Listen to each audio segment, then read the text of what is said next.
Welcome to another Kingscrusher radio show.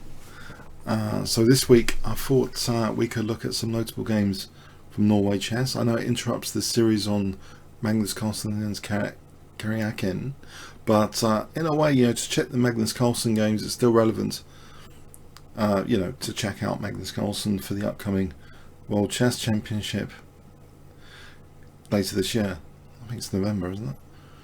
Actually, I should know, but anyway, later this year, the upcoming World Chess Championship. So anyway, but Kariakin didn't want to play in this tournament. Actually, wanted maybe keep away from Magnus to start his preparation or something. Anyway, so let's see Magnus Carlsen though in this tournament. I'm going to look at the decisive games, some of the decisive games so far in the Norway Chess, and the first one I like to jack out with you is Magnus Carlsen against Pentala Harikrishna.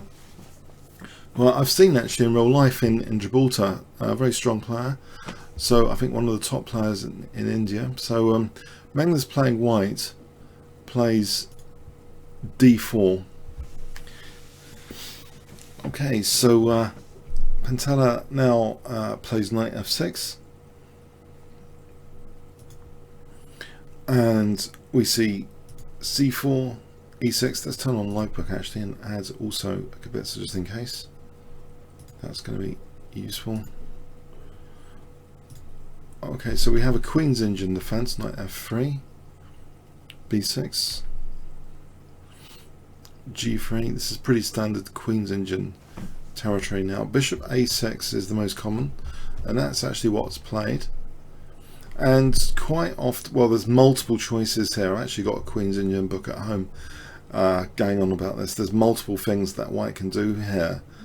b3, to protect the pawn. Queen a4, protect the pawn as well. Knight bd2, protects the pawn. There's three involving protecting the pawn, or more actually. Queen c2, queen b3. And there's also some weird bishop g2 here as well. But no, knight bd2, protecting the pawn like that. Bishop b4. And here actually, Queen c2 seems the most popular move, and this looks like a little bit weird, but there has been 75 games on live book. Queen a4. It seems to force the issue quite early about this bishop, or should it be protected? Should it take care, or should it be protected? The queen's exerting potentially an annoying influence on the queen side, tying down the knight. The bishop's actually protected here, which is the main move. I think giving up the bishop, I think this is just going to be good for white. This position is just, why does black want to do that in a hurry? So okay, c5, we see a3, prompted by a3. There's no choice though actually, because bishop a5, b4 wins that piece. So the bishop does take here, bishop takes d2, under slightly better circumstance. So now black castles. Although c takes d4 has been tried before apparently, but these are the two main moves. So black castled here. We have d takes c5, b takes c5, bishop g2.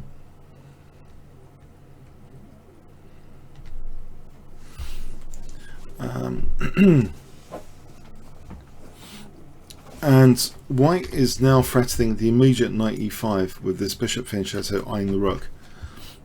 So a little bit awkward. That has to be dealt with. The bishop here on a6 is protected again with the queen to free up the knight for knight c6. So queen b6 is played. Possible also might be bishop b7, but queen b6 is played. White castles. So again here, black can't really indulge in pawns or anything. Knight e5 is on the cards. So knight c6 actually puts an end to knight e5 for a moment. Bishop e3, and it looks as though this looks like a nice position to get from the opening. This pin is in the short term annoying. b4 looks like an interesting move just to exploit the pin. But yeah, this looks more comfortable for white, this position. We see rook fc8, rook fd1. So this backward pawn on the d file is a slight issue, and black goes for the hanging pawns here, but does allow a short positional combination, because the hanging pawns actually don't last as hanging pawns very long at all in this position. If you've just joined here, this is Magnus Carlsen was playing white against Pentala Harikrishna. So Pentala Harikrishna playing black. So this was in round, I think it was round 1, 19th of April, a few days back. So this position, black's getting these hanging pawns, c takes d, e takes d, but there's a positional combination here which is quite nifty. I'll probably give them a clue here, just to see how many of you are awake. White play here. What would you play in this position? It is a good move, and it transitions the hanging pawns into an isolated queen's pawn. So there's a clue. So what can you do to do that? So in this position, white to play. What do you reckon is a good move here?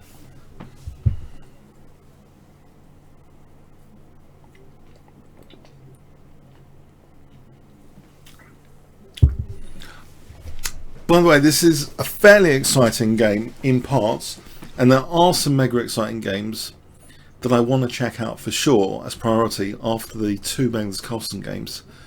So bear with me for this positional interlude before we get to hardcore tactical sequences.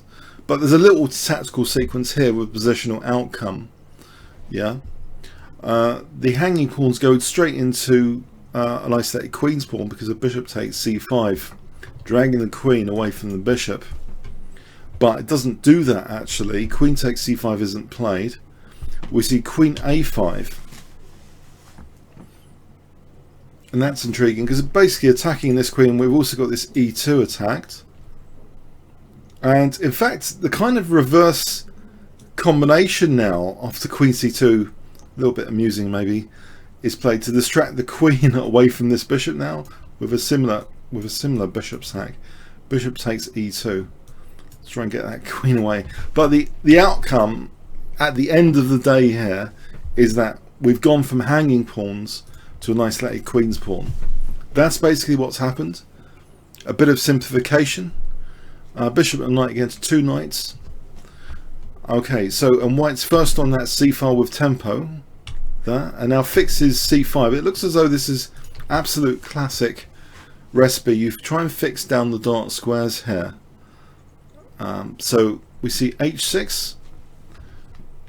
Was white actually threatening something to provoke h6? Not entirely sure. So anyway, h6 was played. Queen e3, which looks really, I think some people might think this looks really weird. But I've seen this in the Evolution of Style series. If you followed the Evolution of Style series, there was a Botvinnik game in a French defense where Botvinnik played a similar move, which kind of gave voluntarily what seems to be a ridiculous single pawn island in the center, but it does help fix down the d4 square, and it wasn't actually taken. Although this looks fairly ugly, this wasn't actually taken. I mean, this position does remind me of this Botvinnik game you might have seen on the channel, because the isolated pawn's fixed, and it's an easier, I think, position to play for white. And if we look at, say we look at, I mean, bishop h3 is actually on the cards. So say we try and get rid of that knight c6 liability, knight d4, very comfortable here. How does black actually hit e3? So it's not a clear-cut case, oh, there's now 3 pawn islands. It's really a useful pawn island, single pawn, just helping cement d4 control. But it wasn't taken. Instead, queen b7, which looks crazy, maybe to some, because, you know, isn't that just on an x-ray diagonal? Isn't that just asking for trouble here to stick the queen on b7? The thing is, the bishop is not even interested in that diagonal. White wants to try and get control of the c file. We see bishop h3 trying to drive away black's contest on the c file. So we see rook e8, queen c3, so pushing black away from that c file and now blockading. So white's positional trump cards are rapidly building up here, not only controlling quite swiftly now that c file, but the blockade seems fairly good here on d4. It's an ideal blockade. So we've transitioned from those hanging pawns to this. A bit of a miserable kind of transition, I would say, from the black perspective. What do you think about this position? Does anyone... I hope you all like white. You do prefer white or black? Tell me you prefer white, please. Please. Don't tell me someone prefers black, because just look at the positional trump cards. They're all in white's favour here. Are they not? Whether it's enough to, win is obviously another question. There's a quotation, isn't it, that the hardest game to win is a one game. But you can see the trump cards, can't you? Okay, so knight e4 is played here.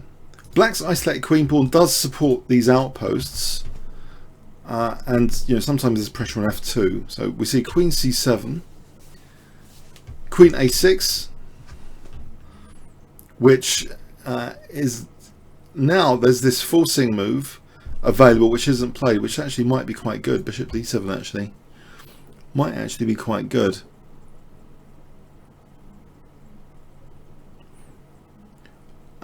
But it wasn't employed here at this moment. At this very moment it wasn't employed here.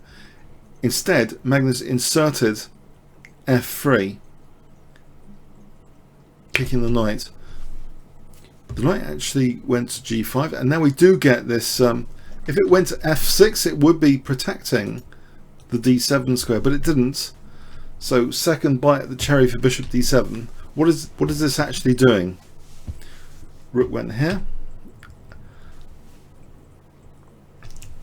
Now there's a tactical idea of hitting the queen and hitting the knight, but it might fail in this position. Oh, sorry, I should have quizzed you on that. I think this fails here, or maybe it doesn't. I thought maybe it fell to knight takes f3, but I'm not sure it does actually. Maybe black just plays queen f6, queen f6. It's still okay for white. I don't think this tactical idea works. I don't think knight takes f3 works. We just take that actually, and we just win a piece. No, of course that doesn't work. So what is the issue with bishop b5? Queen f6 would be probably black's best move. Yeah, it does protect e7. Yeah, everything's safe. Just protect e7 like that. Hit f3. All right. So, but this is a tactical idea in the position to play bishop b5. First the knight is kicked, h4, kicking the knight. And here black sacrifices the knight. He doesn't want to go back. Perhaps this is the problem, one of the problems. But let's just check this out. Why did black sack the knight here, you might ask? He sacks the knight for 2 pawns. Was this forced? So the question is, if the knight goes back here, that looks gruesome. Yeah, we just take there and then we take here. And if the knight goes back to this ridiculous square, so black's always got queen f6 to bishop b5, right? So it's, but here maybe black didn't like this either, because of rook e1. That looks like strong. Yeah. If the knight moves, then knight c6. It starts to look pretty awkward actually. These rooks, if they're chased back like this, where's that knight going? Does it go back? Can't go back here because then there's like checkmate. Yeah, it looks pretty precarious position for black if that really is the case. What does black do here? So anyway, yeah, it looks as though this is where Pentella felt the position was pretty dire. I mean, we'll have a good inspection here actually while we're here. We can rule out 96. This position here then. Rook e1 is strong. There might be even stronger here in just retreating the bishop actually.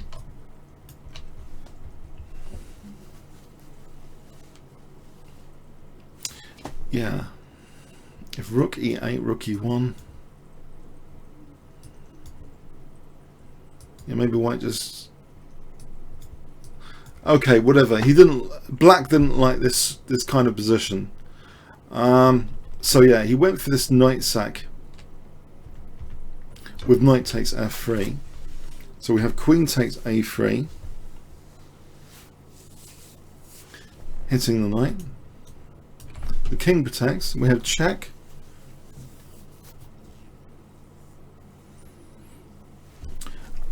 So that's actually, he's actually wanting another pawn. So yeah, a few pawns for the bishop.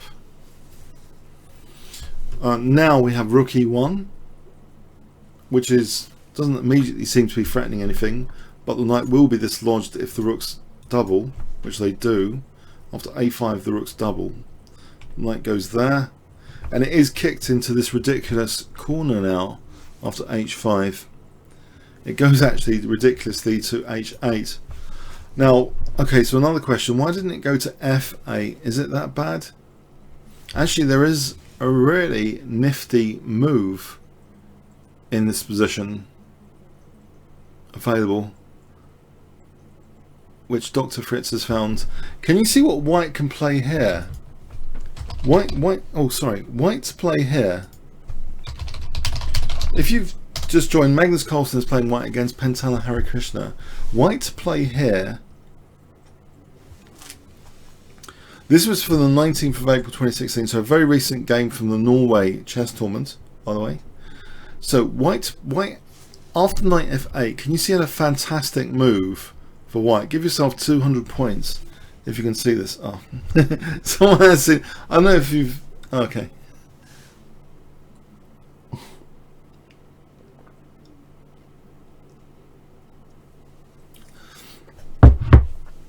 All right, if you see this, I'll give you a few more seconds. All right, on Play Chess, someone said it as well. So, yeah, bishop e8. The rooks support bishop e8 to hit f7. How does black actually defend here? Can't. If he gives up this pawn, it's horrible. Yeah, so actually the knight went to this ridiculous square. So a piece down, but I guess you've got to be worried in chess. You know, this pawn could potentially queen, couldn't it? But Magnus is going to go for black's king now, ASAP. He plays bishop f5, and the pawn does stretch forward a bit more with a4. But now we do have a brewing pressure on black's king side after knight e5, threatening immediately knight c6. Black reacts to that with queen d6. White is not interested in the queen exchange here, even though that's probably quite good as well. It just drops the queen back here with this battery now threatening bishop h7 check as an option. And in fact that option is taken out here after rook e8. We see this check, and the queen coming to f5 now, not threatening mate because of the defensive knight, not threatening mate, but threatening actually knight d7 check, which would force, because the king can't go there, would force queen takes. So we see rook e7 parrying knight d7 check. Bishop g6 though is converging everything on f7 now. And you might think here, well, black played king g8. What if black plays f6? This is just a forced. I could test you on this or not. No, this is just a forced mate. I think knight d7. There's a forced mate in 9 actually. Knight d7 because we've got this back row issue. For example, if it was just speed things up there, that's mating. So actually in the game, after bishop g6, king g8 was played. but this is still pretty crushing, and I think we're approaching the final sequence of the game. It's an elegant little finish actually, and if you haven't seen this game, okay, white's play here, it's an elegant, cute finish. What would you play in this position? So Magnus Carlsen finished off this game with what amazing move sequence. Well, there's only 2 more moves which he needed. So what's the first move?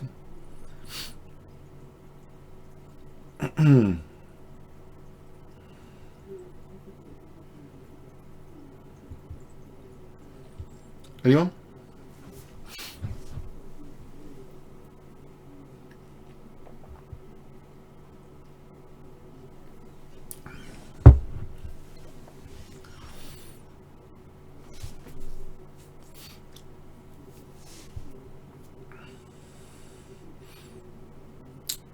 Actually, it's apparently a false mate in 17 after this next move.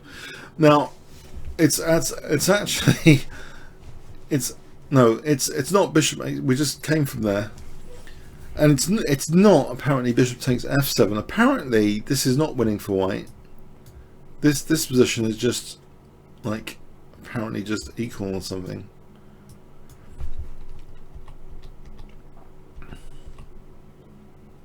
So this is a case of getting the right forcing sequence. In fact, it seems knight takes f6 knight takes f7 is a lot more destructive and winning, because after rook takes f7, we have bishop takes f7, and black resigns now because black resigned here because if knight takes, we have rook e8 check, and black would have to give up his queen here because the queen here is holding the exit, and this is just terrible. I think we just take the queen off and just win. We're just winning the queen, right? And the other way is not good either because of rook e8. So yeah, that was kind of a brutal tactical finish, but I think one has to also acknowledge the preceding positional play. So black, from a seemingly active position with the hanging pawns, eventually just quickly got an isolated queen's pawn. White dominated the c file. Black was forced into what seemed to be a desperate piece sacrifice, and this pawn was going nowhere. White's pieces just converged like vultures around black's king quite quickly before this pawn had a chance to do anything. So that was an interesting game, I thought. Yeah, hope you found that one interesting. Did you? So we'll go on to another one.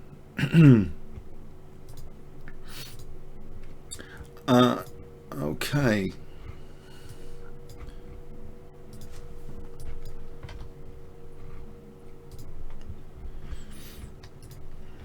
So this is from round 3.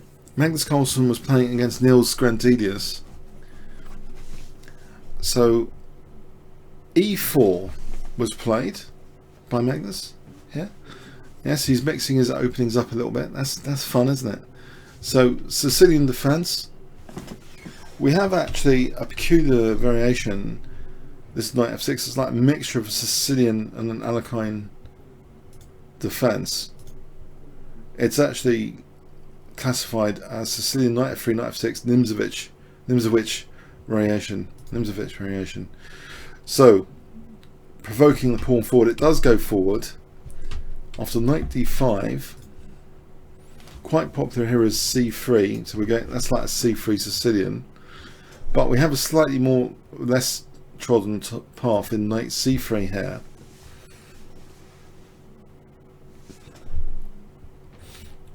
Black quite often plays e6 here, but here chose knight takes c3. We have d takes. Still quite a few games in this line. Quite usual apparently is e6, but black chose queen b6, a little bit less usual,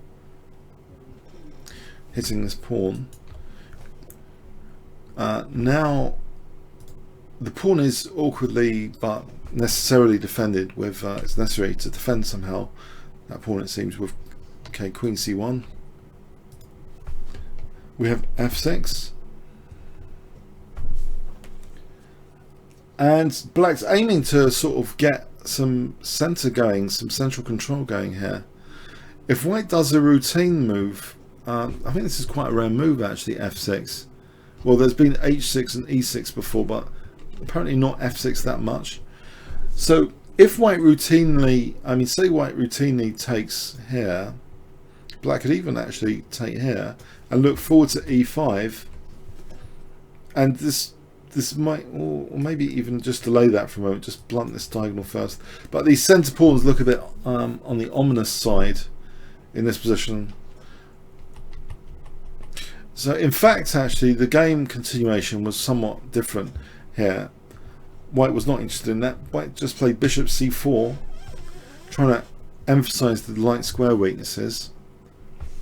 And this gets crazy, actually. This is really crazy, this next move, but I'm not sure black has too many viable options here, because if you notice, black's piece development isn't fantastic, and white seems to be controlling the center e5 square quite well. So this is a radical move, g5. Yeah, you might be horrified, but g5 apparently was played. It's trying to battle the e5 square. So black gets in this g4, trying to do this battle for the e5 square. Now, if the knight just simply, say we treat this as a pawn sack, I'm not sure it's a very convincing one. If the knight just went there, it didn't. But I think black does grab basically the center. Knight takes e5. This position is going to be okay for black. And note, black's got the dark square bishop and things like queen h6 coming on, or queen f6 or bishop h6. This isn't bad at all for black, it seems.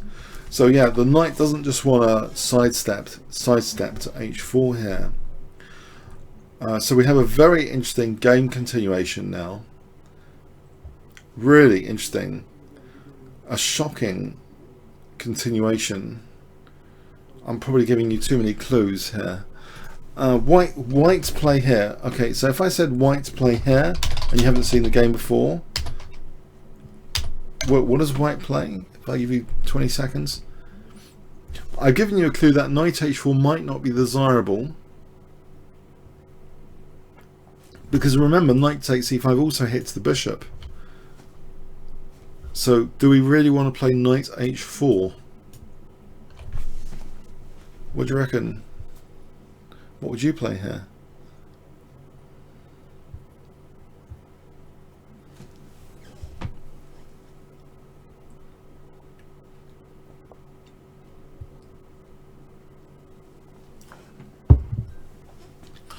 Okay, this crazy idea, is it? E takes f6. So if white's given another move, he's got f7 check, dislodging the king. And in fact, that opportunity to play the check is given to white. Black takes that knight. And now, okay, f7, yeah, does inconvenience the king. It's held back for a moment. We see queen f4 first.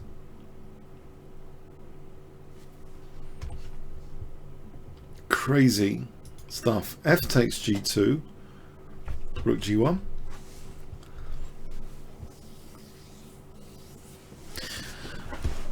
So what on earth is this position here?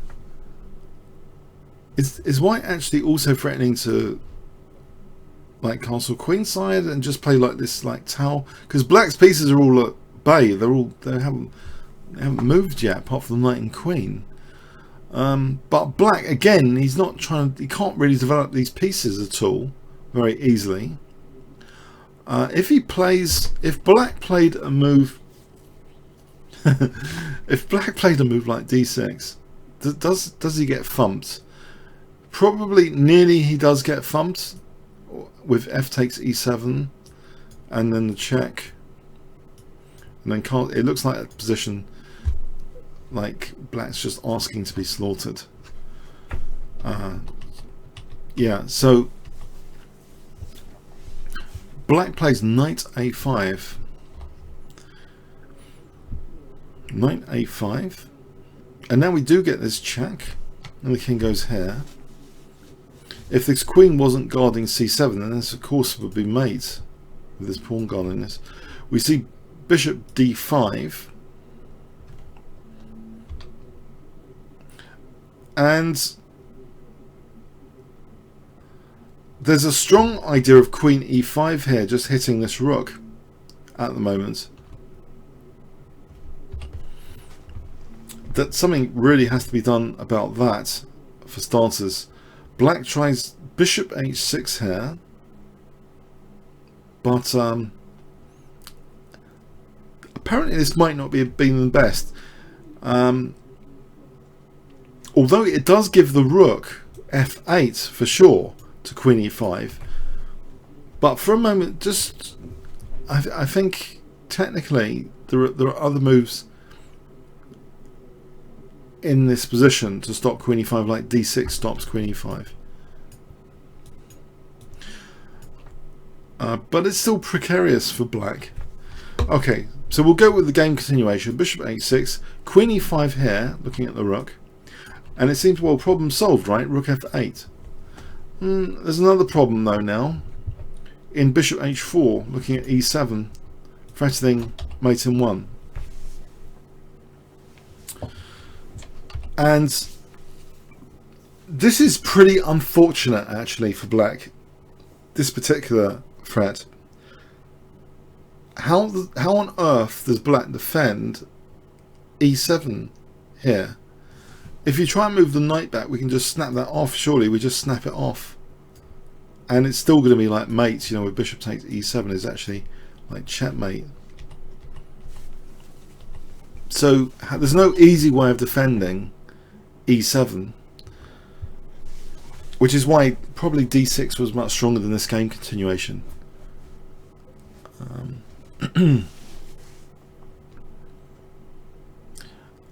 So we have rook takes f7. Yeah, so yeah, giving up a rook there. And you know, this pawn's about to disappear with this g file looking really dangerous. Knight c6, queen drops back. Queen takes b2, at least getting a pawn. Rook d1, getting another pawn.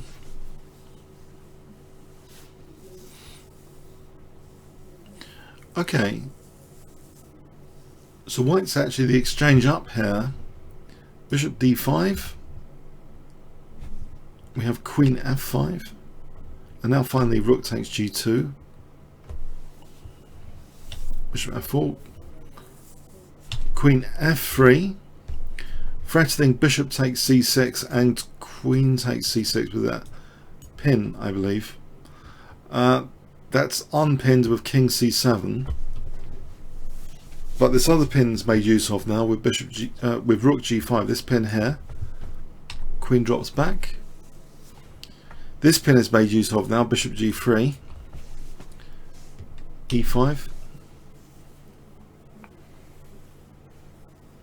We have rook h5.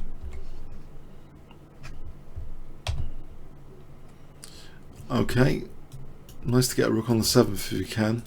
Yeah, a5 trying to develop awkwardly with this maneuver. I know it's not looking great, but it's a way of getting the rook out. Rook takes h7, rook a6. Yeah, rook f7 now hits the queen and the bishop. Looks good. But for the moment it's not, it could have been taken here apparently, but it's not. This check is not a big deal. King f1 first gives the option, as well as bishop takes, of rook takes actually anyway. So rook takes is also another option now with this king move. Black took on g3. So remember, white's the exchange up still for one pawn. It is for one pawn. We have queen h8. King guards all the squares. Knight d8, rook f8, queen g7, rook h1. Yeah, this, if this rook gets here, then we're mowing the 8th rank. Black plays rook h6, that's taken, and now queen f6 hitting the queen and d8. So white's the exchange up, and you'll notice this past g pawn here. D6, king f3. Maybe he's going to hurt the g pawn with his king soon, like now, because these pawns don't want to reach any big proportions. King d7, rook h6, and here actually black threw in the towel. He resigned. He's the exchange down, and this g pawn doesn't. It seems quite promising. So that was a really crazy game, but I think, as mentioned, I mean, there might have been a better defensive try to this queen e5. It's interesting how the h8 rook was actually a major tactical issue. It wasn't necessarily about trying to mate the black king. It was about the h8 rook, and then switching to e7 after. So black had a lot of pressure points actually, which you might expect when someone plays a move like g5. You can expect, if you can play dynamically aggressive, there's going to be backfire points. You know, it weakens that diagonal, it weakens other diagonals. But yeah, the h8 rook e7, you know, black's lack of development kind of made it easier to play, I think, for white. But you know, you never know. If Magnus was playing some supercomputer, maybe the supercomputer would have defended. But you know, Magnus is playing a human being, so you know, and yeah, it seems as though it was unfortunate simply with e7. In fact, so unfortunate, I wonder if we should just quickly revisit that e7 incident. Just indulge me with this for a moment.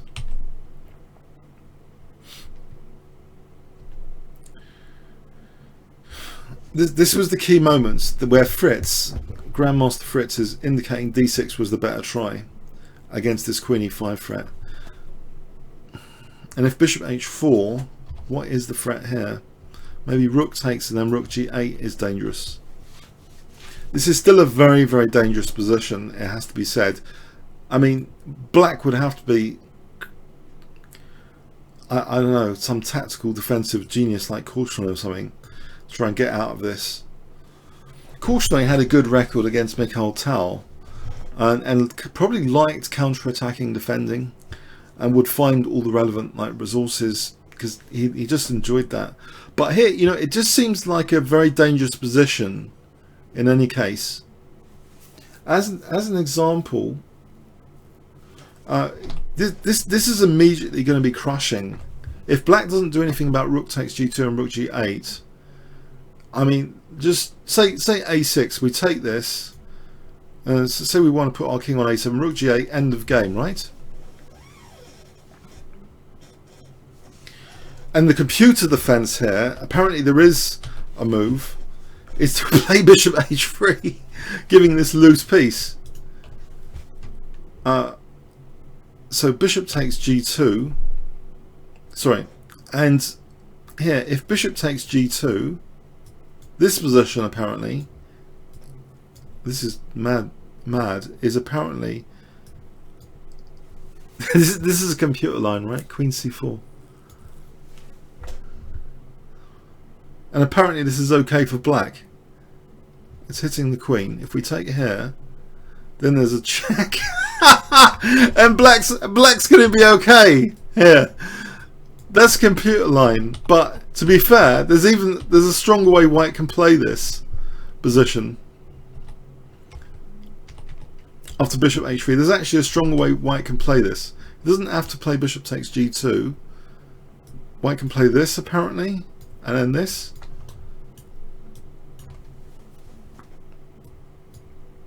And here black is still apparently surviving. But this is starting to remind me of this book, unfortunately, I got hold of and regretted, Polgievsky's secret laboratory on his secret opening system, which I've completely forgotten every single variation of. Polgievsky created this weird variation in the Sicilian defense.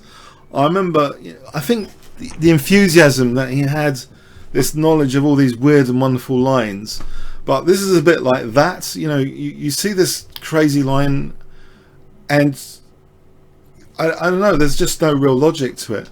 So anyway, I mean, it's just a book I wish I didn't read, you know, in a way. Just, you know, I don't know if any of you know about Kasparov, though. When Kasparov played Polgievsky, he had some prepared line to get an advantage, a big advantage against his pet system, and just crushed him. Poor Polgievsky. So anyway, so we have here, yeah, this is a really dangerous position, but apparently computers can try and defend it with d6. But yeah, after bishop h6, it just went downhill after queen e5, double attacking e7 and h8. Yeah, this position is just, what do we do about this?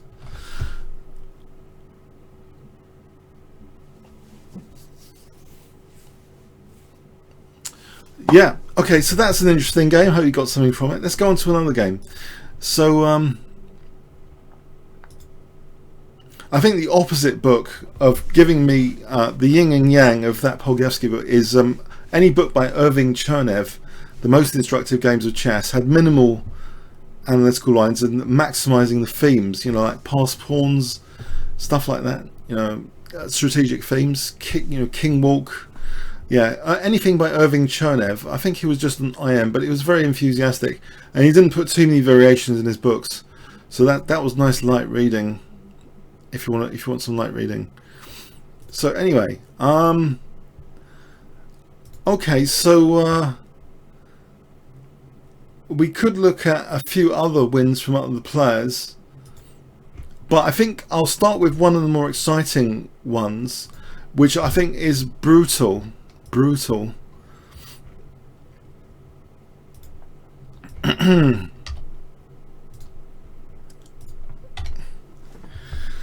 Now, Anish Giri was the butt of many draw jokes. I don't know if anyone noticed recently.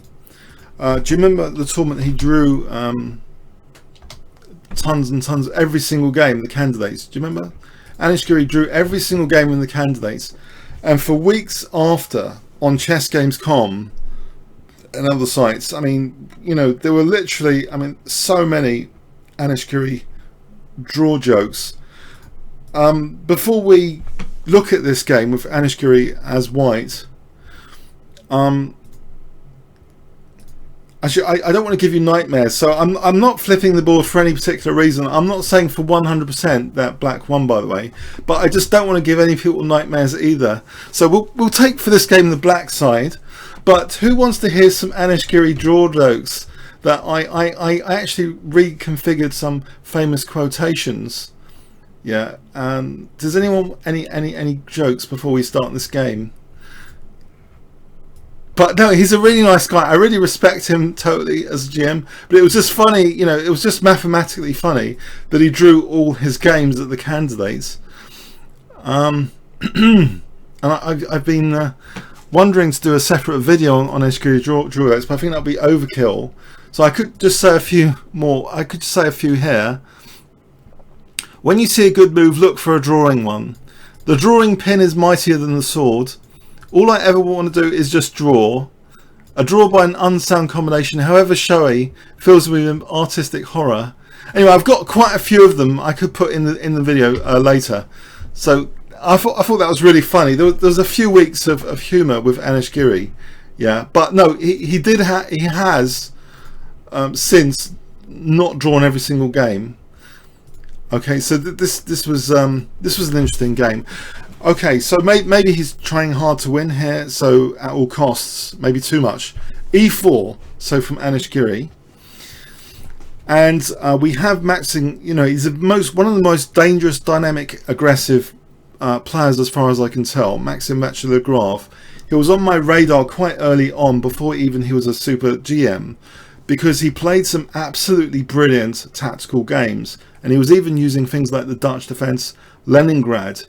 But you know, if you can find tactical resources to win with that sort of system, that kind of means you're a good tactical player, because it's strategically bankrupt openings which with dynamic play, but he can make the most out of them. So Sicilian defence is more suited to Maxime Vachier-Lagrave, in my opinion, than say a French defence. So we have a sharp tactical game. We go into an open Sicilian. So knight f6, knight c3, a6, and the particular line is it's a Sicilian Najdorf with bishop g5. e6 is the most common move. f4. Now, quite common here is queen b6. This is like the poison pawn variation. Or bishop e7 is not poison pawn, but knight bd7 has been tried as well. Queen c7 has been tried. In this game, we see this has also been tried a bit. h6. The bishop retreats, and now we see queen b6. And now white played a3. So Giri played a3 here. I don't think this pawn can be taken. If it's taken, knight a4 traps the queen. So yeah, safety point, don't take the pawn there. Poison pawn for sure. We have black playing bishop e7. And it looks kind of elegant in a way what white's done. He's rerouted the bishop here to be looking at the queen. Queen just drops back. And again, it looks like really aggressive stuff. Queen f3, as though white's really going to play aggressively soon. Knight bd7, and white castles queenside. So it looks super aggressive and exciting, especially if black fell into white's plans and routinely castled kingside. Funny enough, no one castles kingside here in live book. Usually b5 or rook b8. I think if you castle kingside, I think it looks pretty dangerous after g4. So we'll not go there. No, b5 was played. Now we see this move g4 anyway. If white can sort of gain a load of space, maybe push through later g5, that would be fun, even if black didn't castle. But it's black's move here, and this is getting interesting. Black plays what seems to be a standard like idea. You want to grab this e5 square, and it's with tempo here. You want a knight coming to e5. So if this wasn't played, but if f takes, we just play knight e5. And then actually we've got options here. We can either take here or take here, and they're both okay for black. But this might even be quite good for black, this position. So yeah, Anish doesn't want to go into that. Anish Giri doesn't want to go in for that. He plays h4. And we have now g takes f4. Possibly, it seems, g5 might be necessary in this position. g5 might be actually necessary. I think this is what they call a sharp position. And a sharp position is if, I think I've seen someone post recently, it's like walking on a sharp edge. People can fall off if you walk on a sharp edge. But g5 might be needed here. This is actually already quite, it's a very sharp position, and white plays bishop e2. Okay, we have rook g8. And again, g5 in this position might actually be a good try for white here, because the black king's still in the center, right? You know, this wasn't played actually. The rook just, one of the rooks just supported g4. If g5 though, this is interesting. We can get some dynamic pressure here, can't we? And for e5, there's knight d5. So this is okay, it seems anyway, from an engine point of view. But no, we see rook dg1. And now this is really an unfortunate, I mean really, this is really an unfortunate tactical idea that black has available in this position. Even with the king still in the center, this is just really unfortunate that black has this from the white perspective. Can you see what black can play here? Black to play here. It is actually technically one of the strongest moves as well. It's what was played, and it does seem to be really good.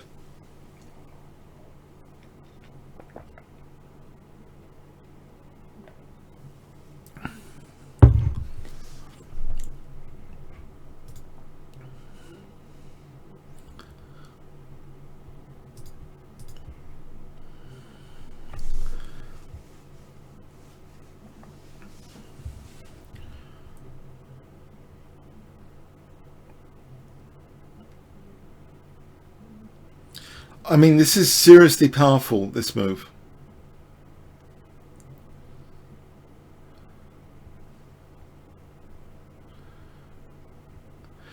Yeah, if you go back to, I don't know if you've read De Groot's thing. The Grandmasters are looking at central squares all the time, apparently more than amateurs. That's what distinguishes them more than their ability to look very deeply, like analytically, into positions. Their focus, their visual focus, is often on the central squares.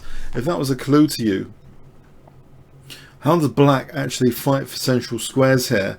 It's in a really super aggressive dynamic fashion, fighting for central pressure here.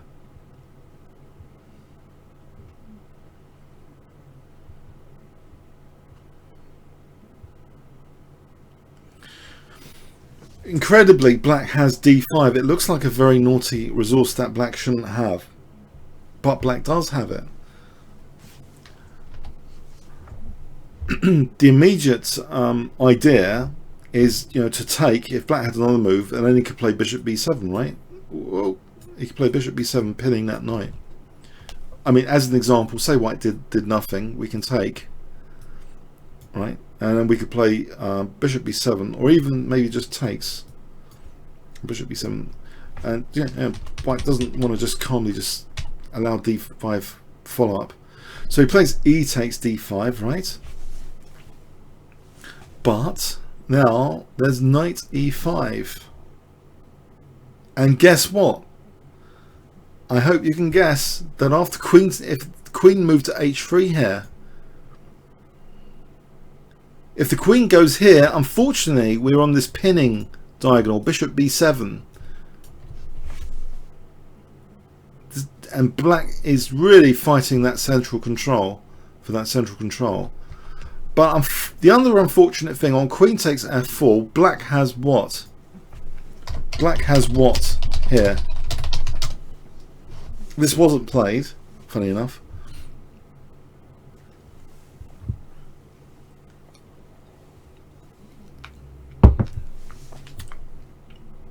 Yeah? A few more seconds. You can see it, can't you?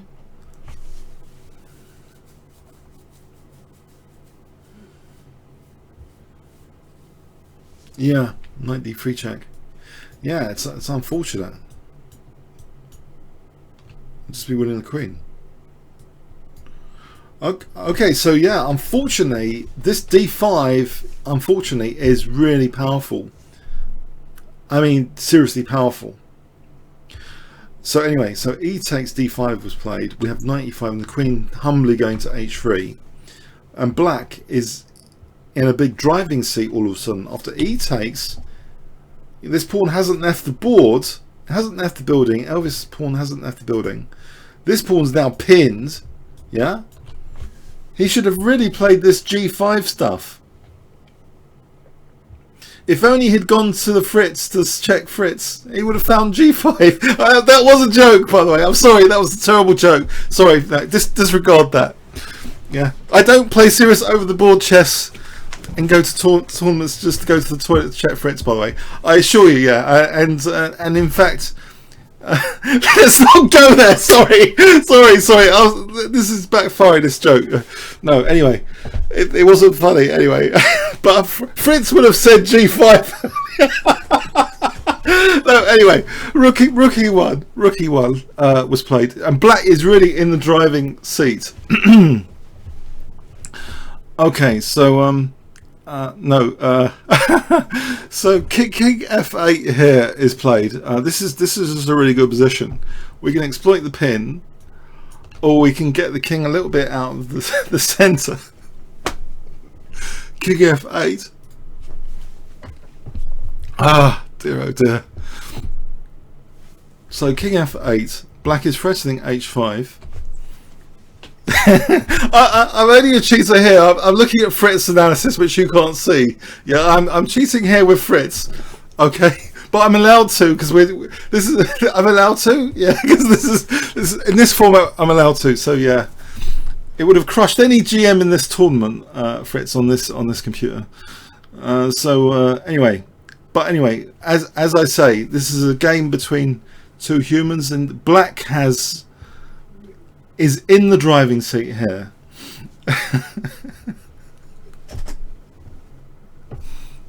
Black is in the driving seat.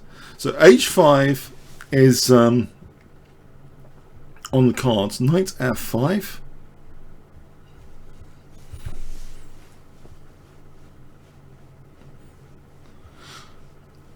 And this is actually going downhill. Bishop takes f5. G takes f5.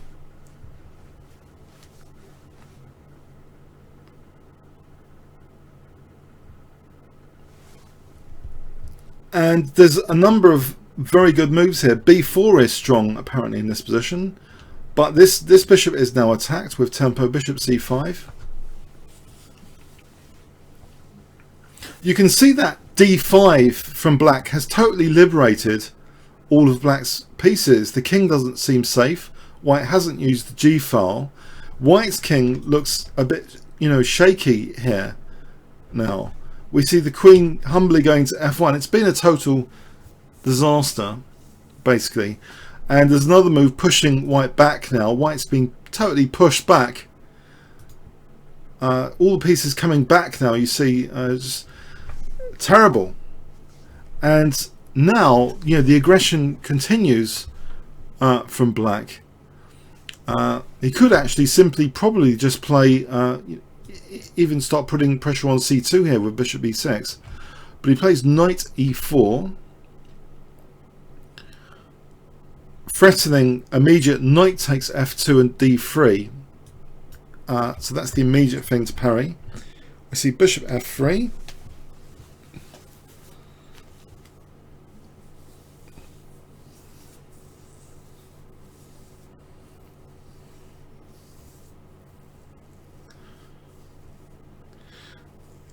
Now things get really unbelievable after this bishop f3. I mean, I don't know if there was anything better after bishop f3. Maybe bishop d1, but you don't really want all your pieces on the first rank generally as white, although the rook is actually threatening something.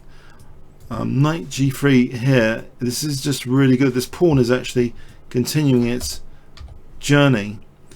And this sort of position, okay, we can move the rook and then we start on things like d3, etc. This is just to be a nightmare. So anyway, bishop f3 just maybe help finish the game more quickly, because black here, black to play. Okay, so there's a really crushing. I mean, this is the most brutal.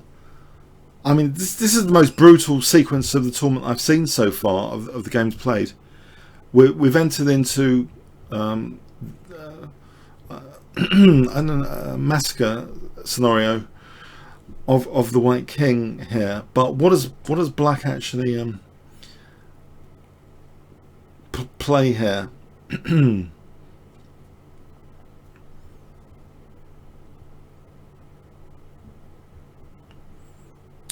There's a really crushing move now.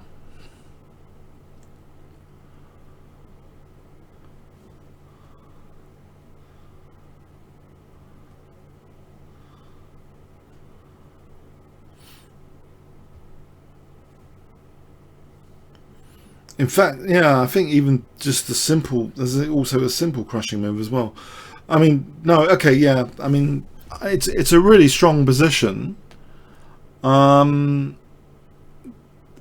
There's a few ways of skinning the cat, so to speak. Here.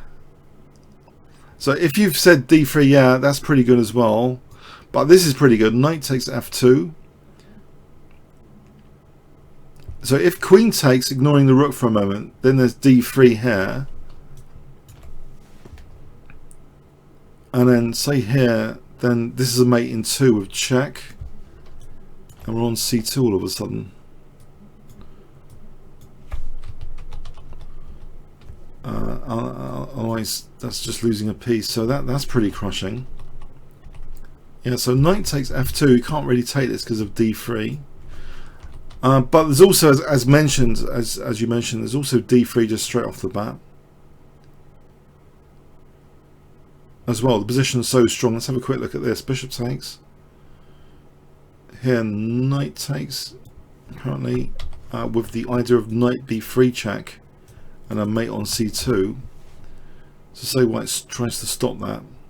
This position is just quite crushing with d2 check now coming in. If here, this just all looks vile. You don't want this position with white against the Sicilian defense, where black's got all this pressure, like about to mate you on c2. So that just all looks vile. Anyway, so after bishop f3, knight takes f2 was the one chosen. Bishop takes a8.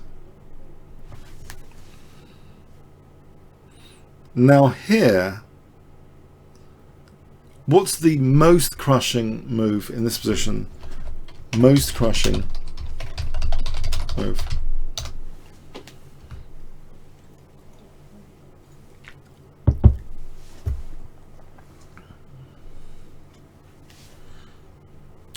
Can I go through the queen takes variations to the knight? I guess. But hang on, let's just get to the end of this game for a moment. I'll try, just remind me to come back after. Hold on a sec. So the most crushing move in this position,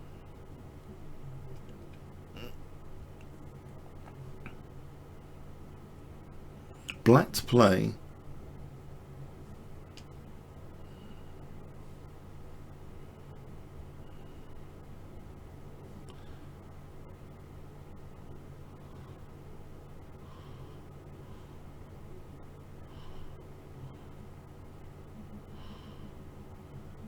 Yeah, knight ed3 check.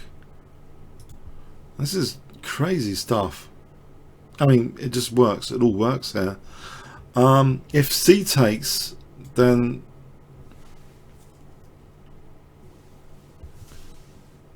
this is brutal. Bishop takes, getting that b4 square for the bishop.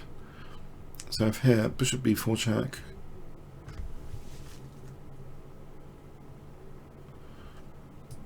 This is a mate in 3 after check.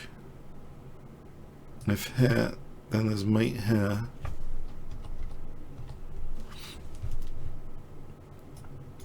Yeah. And if it takes here, then it's mate in 2. Oh, great stuff. Yeah, it's all pretty brutal. This bishop takes a3 check here. This line's total brutality. If knight c3, if that's the best, that's not great. Yeah, it's wipeout time. So anyway, instead of going into the discovered check, we have king d2.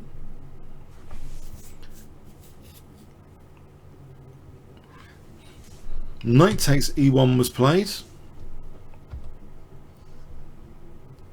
Threatening immediately, by the way, bishop b4 and queen c2, among other things.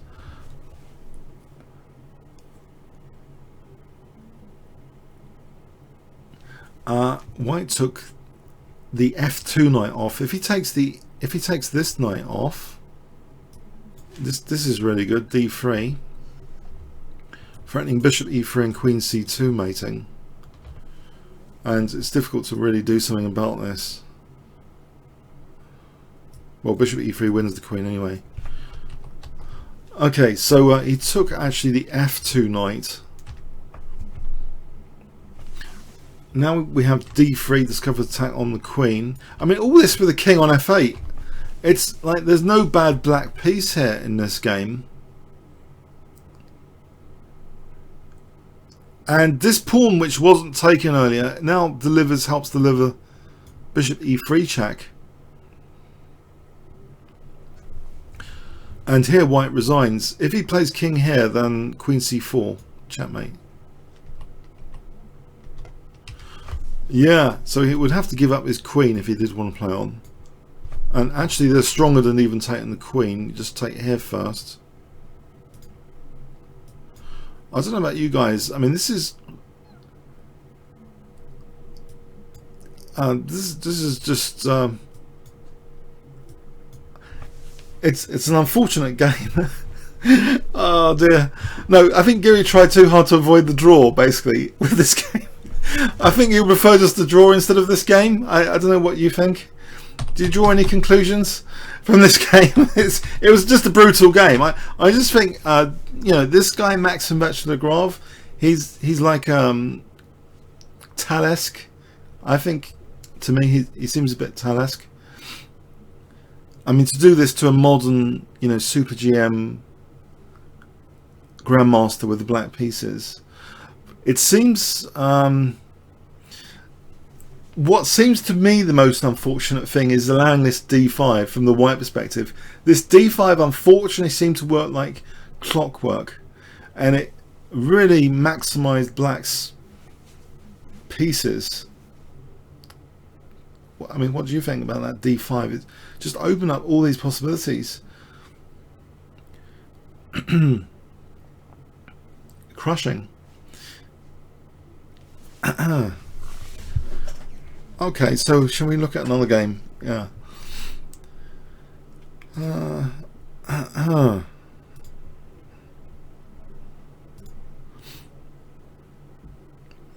Okay, that was, I think, one of the more exciting games. Now, actually, there was another one which really, I think, if I had to order in terms of excitingness, oh no, this is really bad. But I'm sorry. But I'm sorry. There is another actually Anish Giri game which is really exciting in a different opening. So just in case you wanted a French defence game, shall we have a look at a French defence game now? Anish Giri in round 6 was playing against Pentela Krishna, and I have to sort of balance out this French defence video or two that I've shown recently, because in the US Chess Championship the French defence hasn't really worked out very well against Caruana and Wesley So. When you're playing these Super GMs and you try and play the French, yeah, you look at the US Championship games and it's not a good advert for the French defence. And someone actually mentioned this on YouTube earlier, this particular game in the French defence, just in case you were depressed by the US Championship. So let's have a look at this one. So Anish Giri playing white against Hare Krishna. So e4, we see a French defence. d4, d5. We see the classical variation, knight f6, encouraging white to close the centre.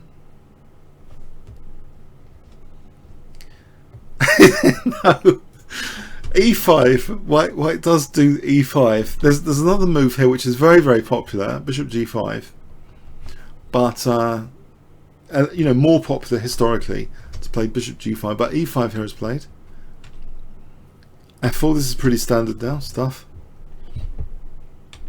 Bishop e7. Usually here, this is a little bit rarer than knight c6. So bishop e3, black castles here. Quite often knight c6 is played here, just suspending castling, just putting pressure on the centre first a bit more, but black castled. Queen d2. And again, knight c6 was suspended with very good reason here. Very interesting reason to suspend knight c6 now is given. Black plays b6. The knight on b8 supports bishop a6. It's nice to be able to get rid of this bad bishop. And yeah, if you looked at the US Championship game on YouTube from earlier, Shankland had an incredibly bad c8 bishop. So being able to exchange it off for white's bishop does a couple of things. It not only gets rid of that potentially bad bishop, it improves black's king survival chances significantly as well, because this bishop could be dangerous on this diagonal. So yeah, very clever, very witty, not playing the routine knight c6. We have knight d1, a5. So he doesn't play bishop a6 immediately. This might be playable, but it wasn't played immediately. a5 first. He doesn't want to block the a pawn, because if you imagine the knight there, then you'd have to get the knight back before you can use the a pawn later. And you want to fling these guys up to, if you want to undermine pawn chains later, all these guys on the queen side, these queenside pawns. So we see c3, a4, delaying this bishop a6 again. Now bishop a6. So we're going to get rid of this. It's also supported by the rook, of course. So in fact, a5 has also meant that now black can even move the knight, which he does, to c6 now. White takes on a6, rook takes a6, and if I asked you, who do you think's better here, white or black? Who do you think's better, white or black? I mean, is it a small victory, do you think, if you've ever played a French defense, to exchange off the bishops like this? Because actually, look at white's pawns. They're on dark squares, so we have corresponding light square weaknesses, right? Exchanging off that light square bishop is often a popular idea. I mean, it might not work in every position, but it's a popular idea, yeah, to weaken white's light squares as well, yeah. Okay, so we have f5 from white, trying to break through to black's king though. So question here, this was ignored. Black actually played b5, just going with a pawn chain plan of trying to undermine white's pawn chain. If he does take on f5 here, queen d3 hits the rook and f5. This might not be desirable, this position here. Might not be desirable for black. I think there might be some emerging king safety issues with things like e6 and stuff on the cards. So yeah, maybe it's best to just ignore that. Okay, with the loose piece here, black actually just played b5, threatening both e takes and b4 at the right point. We have f takes, queen e2, eyeing b5 here. I think that might be actually threatened. That's protected. Although it does seem a little bit committal to put the queen over here. Is this queen going to be naughty over here, you might ask? Knight f2. Black, I think, has some confidence in his pawn chain undermining the pawn chain right at base here with a3. If you ever pick up a landmark book, if you want a landmark book on the French defense, Watson's book on the French is supposed to be this. It is a classic. Well, you pick out a lot of stuff about pawn chain undermining and the dynamics of the French defense from this Watson book. If you want to like invest in a book on an opening, I mean that's one of the best books on an opening ever written, because it's written from a kind of strategical perspective. But here, the pawn chain and getting rid of the light square bishop, two very strong themes which are being played out in this game. So b3, but now b4 hitting this part of the pawn chain. So the idea is, you know, you're trying to make the whole pawn chain collapse by attacking it at its base. So we have d takes c5. Yeah, white's pawn chain has been undermined, and black is also potentially now getting some interesting possibilities. This pawn has to be, something has to be done about that. White plays c4, and now this interesting knight e4. Yeah, this queen is ideally placed to pin that knight on f2. So black has solved many issues and has reached a great position now, with actually knight d4 incoming as another idea, just to improve pressure on f2. We have c takes d5, which does hit the knight though. There's no time for something like knight d4 at the moment. But here knight d4 is to be maybe considered. Not quite here yet, because this rook's loose. Anyway, it's white's turn, and he plays actually e6. We have knight e7. So the knight's coming in this way actually now. Potentially king h1. Knight c3. Queen d3. h6. I think there might have been knight g5 is on the cards potentially. So h6 stops knight g5 among other things. Knight d1. I think this might actually technically might not have been the most accurate move to play in this position. Apparently knight e5 might have been a better idea to try and get into d7 quickly. But anyway, so knight d1 seems a bit passive and disconnects the rooks for a moment. Black plays queen b5. Queen's come off. Knight f2.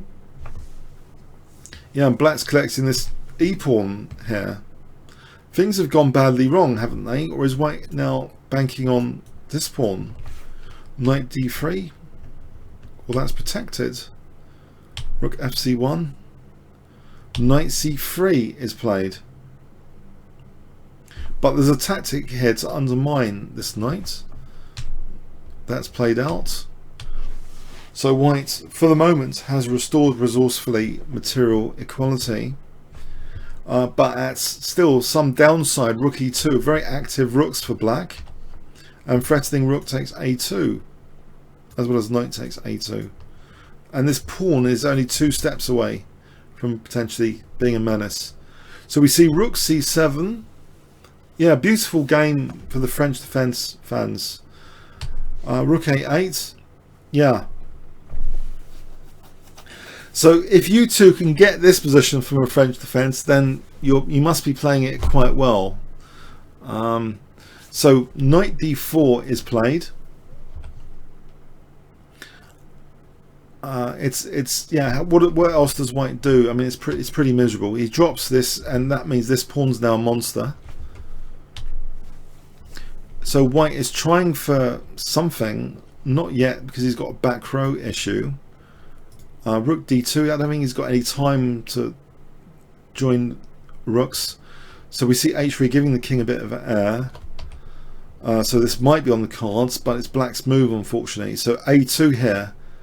And here white resigns. He really hasn't got time to do anything. Anyway, this queen's going to crash through the center here. If rook f7, we just queen anyway and just take here. So yeah, that was it after a2.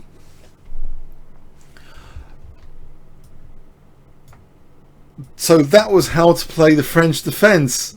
Yes, we've had 2 model games here. How to play the Sicilian defense, and now how to play the French defense. Yeah, isn't that good variety? You see, the French defense does have a lot of fun in it.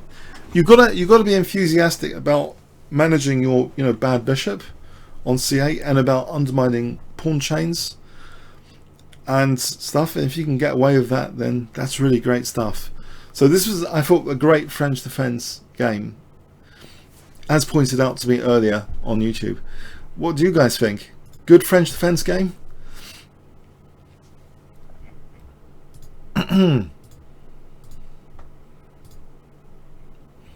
I'll give you 20 seconds if you want to answer that.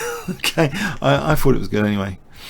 Okay, actually Harry Krishna played another great game. Oh, well, I thought it was a good game when I played for it earlier. Yes, I thought it was pretty dynamic actually. I have to rate him dynamically. So against Li Chao, who's 2755, he was playing white. So Patella Harry Krishna was playing white against Li Chao.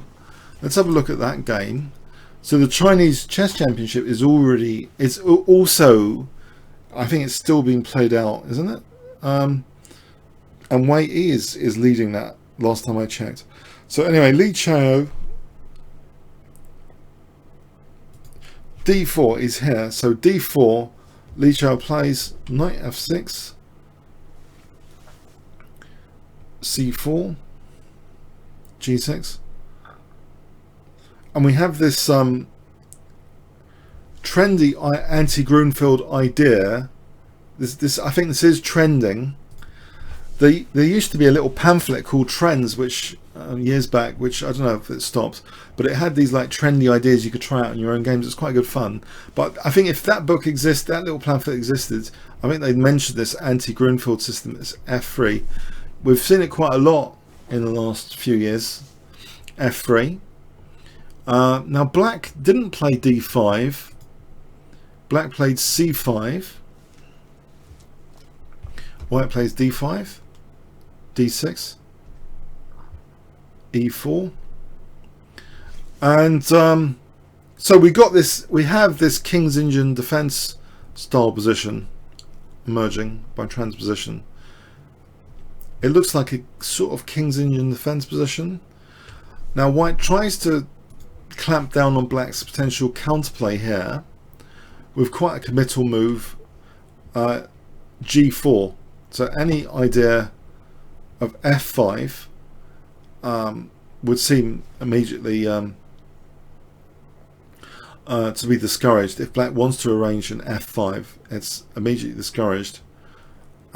We see h5, h3, but black has a different idea in mind here, that because the white pawns are all on light squares, that if black could get rid of this bishop for this bishop, we'd have some dark square weaknesses, right?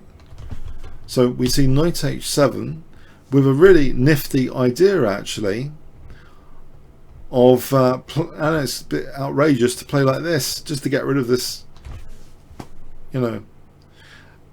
And you might think, how is this actually possible without one's king being massacred here? Well, white actually didn't play g takes h5. White played bishop e3. If we have just g takes h5, I wonder what black can do here. Well, one thing is this check actually is a concern, and then black can safely just play this, so his king's not had it. Yeah. But this is the strategic maneuver, and queen h4 is the tactical idea against g takes h5. So we have bishop e3. Now, if bishop f6 immediately, white can actually stop this, I think, with, well, white can actually play g takes now. I was thinking h4, but no, g takes here to open up the g file. That's undesirable for black.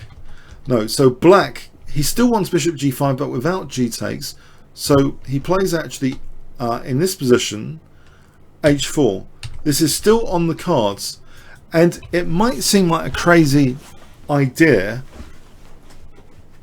to King's Indian players, but this sometimes happens, that you sometimes want to welcome your fianchetto bishop being swapped off for white's bishop, just to gain a little bit more access to the dark squares, as long as you're not fatally compromising your king's safety.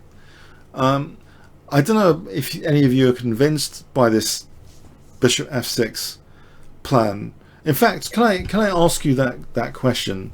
Is anyone convinced by the bishop g5 plan here? Now that you've seen it in all its glory.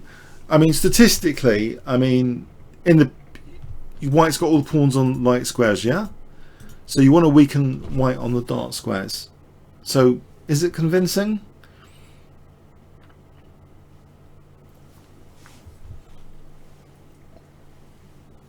Would you play it as black?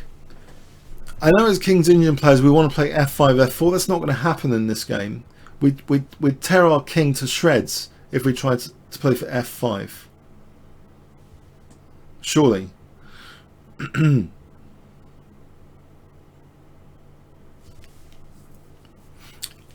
It's an interesting idea anyway. So okay.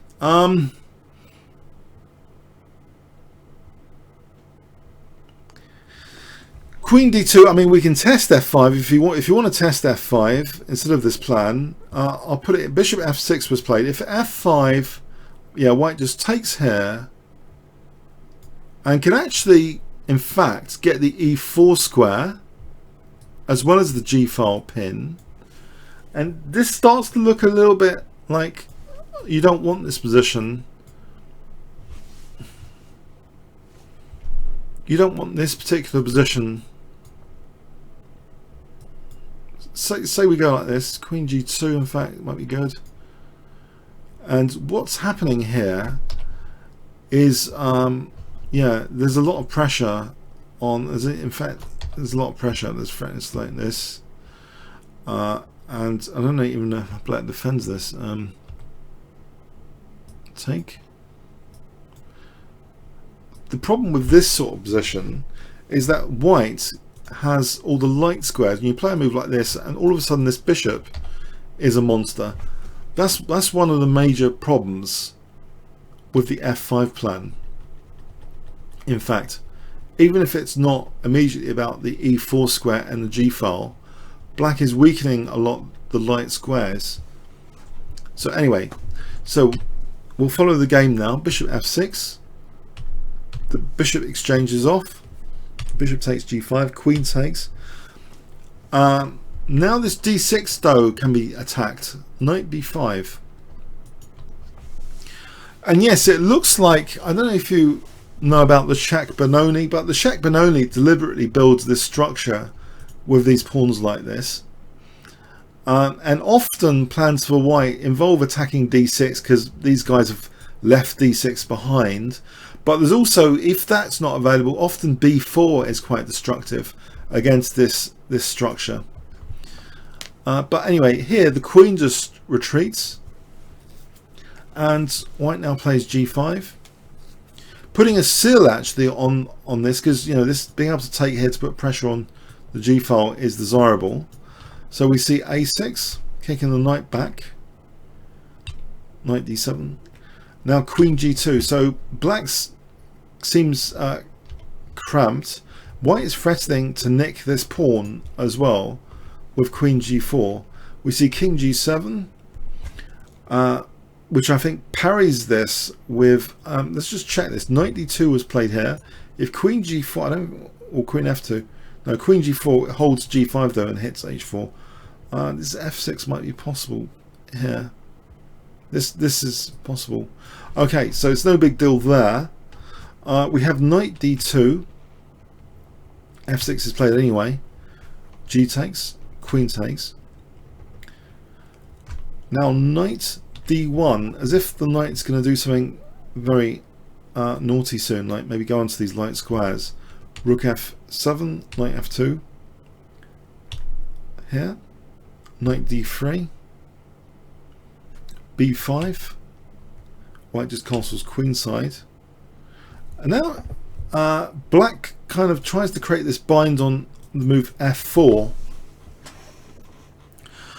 But I think, if you know about Botvinnik games, I think there was this classic Botvinnik game where I think his opponent tried to clamp down on f4, but Botvinnik just rebelliously played this f4 move anyway.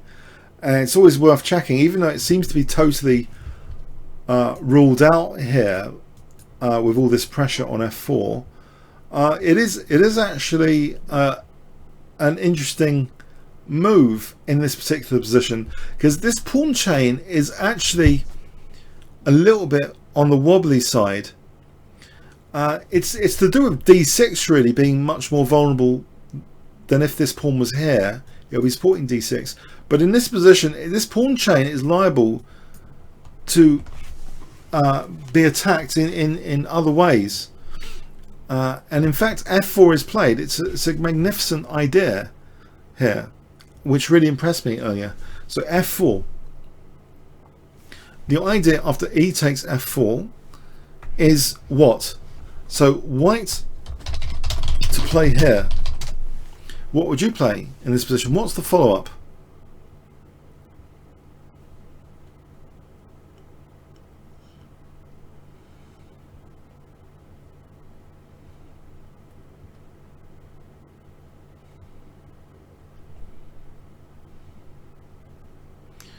So white to play here. It's quite thematic looking, but in a long game you don't always want to play thematic looking moves. You want to like check if they concretely create concrete opportunities. But it's pretty thematic looking, gotta say. It's as thematic looking as the d5 maximum action Lagrange game, if that's a clue. So something along the lines of d5 here, in terms of central control. Yeah. So e5 is the thematic move, right? Because you get the e4 square for a knight. Whoops. You get the e4 square for a knight. And that wasn't even, and also you're hitting c5 immediately as well. Now black played queen f5 here. If he plays this,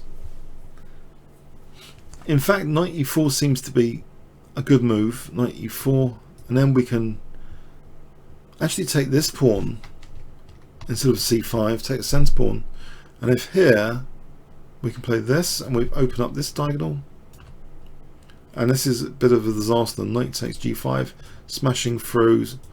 It's a total disaster, right? So black's not too keen to play d takes e5 here. Black plays queen f5, but now e6. Yeah, this is nasty anyway. This knight e4 is going to be hitting d6 at minimum. Black plays f3. The queen drops here, looking at d6 again. Poor d6. It is subject to targeting with that structure, d6. Okay, so black here didn't move his rook.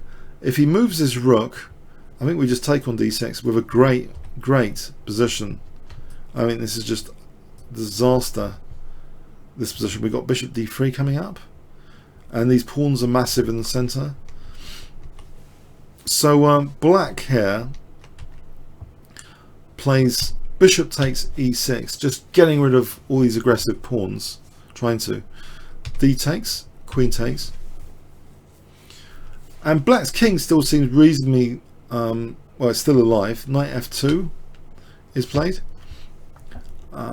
so the knights are rearranging. Queen e3 pinning, knight g4 kicking the queen, trying to unpin. We have an exchange of queens.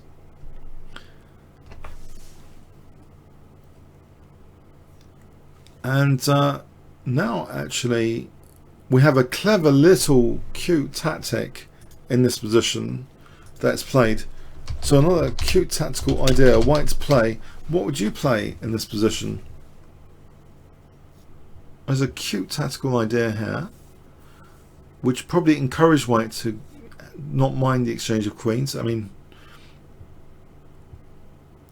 he's a piece up anyway.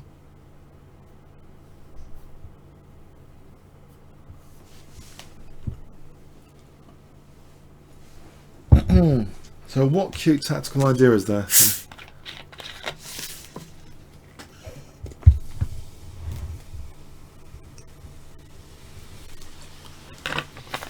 Yeah, there's knight takes f3. Okay, well done if you spotted this. Knight takes f3.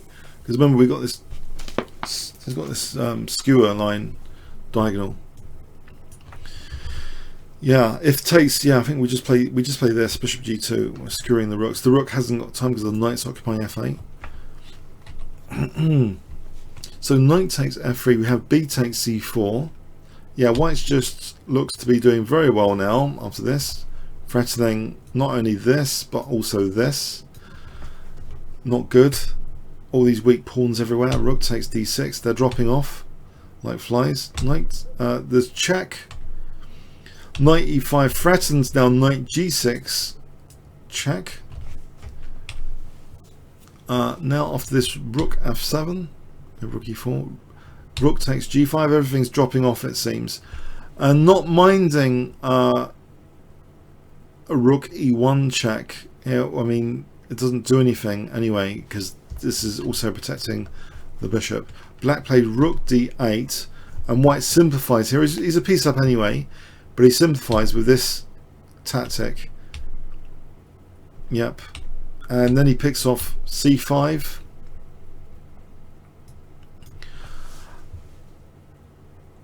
And here, actually, the knight also is defending f1, in fact. So, in fact, rook e1 still doesn't do anything. Here, black resigned. He is just a piece down. After all, yeah, you might expect him to resign here. So that was it. Rook takes c5. That was it. So anyway, despite the result of the game, I thought it was an interesting idea from black to exchange off the dark square bishops. So an amazing, powerful bind, it seems, on the dark squares, particularly f4. But white, by rebelliously playing f4 anyway, was able to exert great pressure on black's position pretty soon after that with e5. Because remember, if we look at that mechanism, it's a very, very nice strategic mechanism. This kind of pawn breakthrough mechanism. Let's just have a quick check on that mechanism again, because it's something it can be very, very dangerous. We had this position with the bind on f4. This pawn's pinned anyway, so it can't ever do g takes in this position. But basically, we've liberated this pawn by playing f4, and by liberating that pawn, we've also vacated the e4 square. So this is such a powerful move. And if it was ignored, well, we can just take on e5. Maybe that's the strongest, and we're really doing damage to black. I think maybe even that's on. So it's just a powerful way of liberating what seems to be, if we looked at this position, you might seem to think white's pawns are, these two are fixed, or in particular you might think e4 is fixed, but yeah, you really want to get into like the e4 square. So I thought that was a very, very cute mechanism. I don't know about you guys if you think that was cute, but yeah, it's a great antidote for black's play, for black's dark square play. It's a nice antidote here. Would you agree?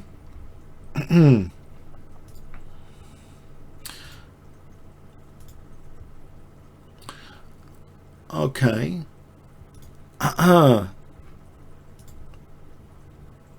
Now Topalov had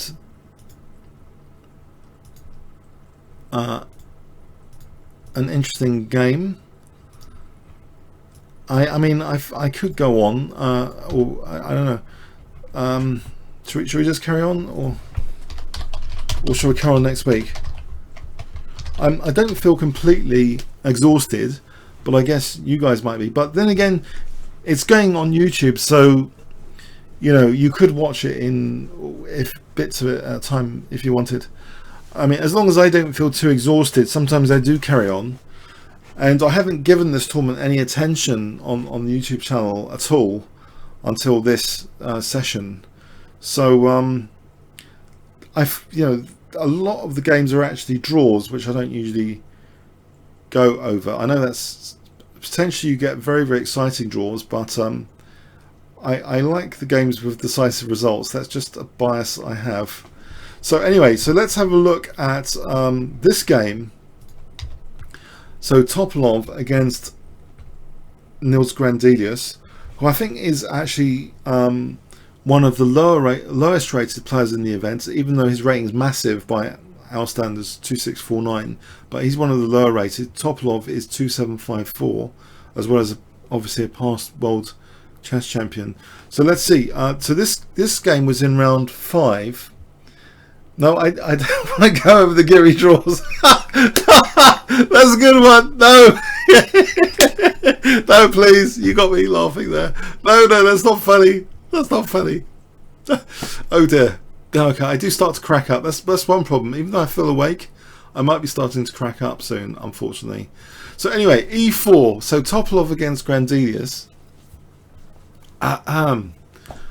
We have e5, knight f3, knight c6. We have a royal pairs.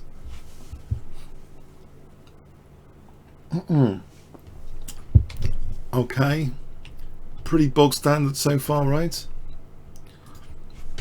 Bishop e7 is the most popular. Now, instead of rook e1, we have a slightly rarer d3.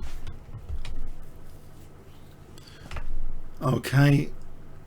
Yep, there's been hundreds of games from this position. Black chose here rook e8. Yep, pretty standard. Now, quite often bishop b7 is played here apparently. This is slightly rarer knight e7, but it seems totally logical to put the knight here to if, to maybe go into f4 one day. d4, knight g6, knight f1. White's kind of mirroring black. If you get the knight here and you've got these mirrored knights coming up. We have e takes d4 though by Grandelius, releasing a bit of the central tension and now hitting the center, trying to get this e5 square. It looks an extremely desirable thing to do, to try and wrap the knights around e5, an e5 blockade. Knight g3, we have a5, bishop e3, and black is actually playing really kind of aggressively on the queen side here. The trouble with pawn moves when you're black is they can often backfire. White can often just take the open lines later and just undermine them. It's like giving stuff for the opponent to potentially undermine. And here, in fact, b5 is immediately put under scrutiny. Bishop d3. Bishop drops back. So now, if ever b4, white will get that c4 square, right? We see knight de5, knight d2. And in fact, undermining starts immediately on these advanced pawns with b3. So this pawn chain, yeah, it seems, white's saying, okay, come and get me. So a takes b3, but now he's undermining these pawns. A takes b3 and has got this a file now. I'm not saying rook a7 is a threat, by the way. I'm just saying the rook's looking down the a file. It could be useful at some point. Bishop g5 was played, trying to weaken White's dart squares. Knight h5, threatening f4 now with that move. Bishop takes e3, rook takes e3. This rook can shift to g3 potentially. Note that also this rook is useful. This rook a7, this infiltration as well. Knight d7. In fact, it's made use of here. Rook a7.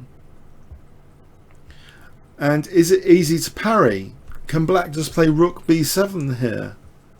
He didn't. He played actually rook e5. If black plays rook b7, it just drops this pawn. You can't even do that. You just drop this pawn for nothing. So this is an annoying rook on the 7th, and this is going to be annoying here. We have rook e5. I mean, potentially. Bishop e2 now. Is black actually threatening anything? Not particularly, but bishop e2, knight df8, and we have a nifty little move here, queen a1. I say it's nifty because we're actually looking at g7 from there. It's a really beautiful type of hyper-modern move. gazing straight through the center and onto black's king position, and it does imply that f4 is threatened. If that rook moves, then it's going to be mate on g7. So black has to do something about that. But what? Black's response to this is to close down f4 with the move queen h4. So he's closing down the f4 move. Yeah, that can just be taken right.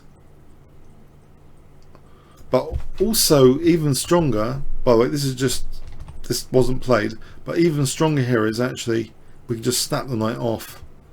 So getting 2 pieces for the rook is always good, as a general rule. So anyway, so f4 stopped, but we see the knight coming back. And this queen is subject to harassment with knight f3.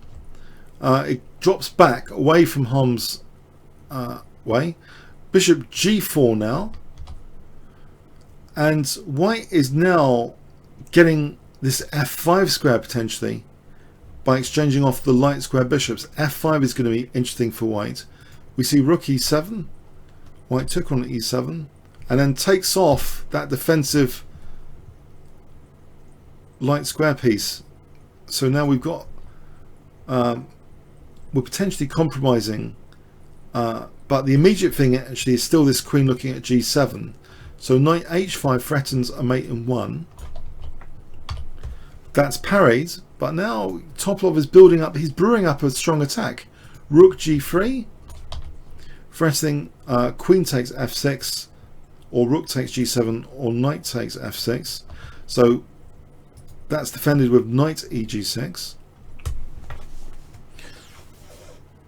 Now this is interesting, this next move.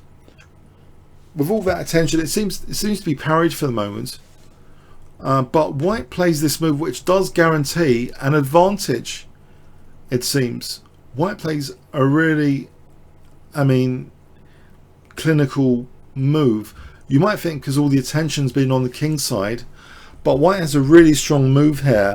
White play, I don't know how many of you will be able to guess after all this king side play. What does white play in this position?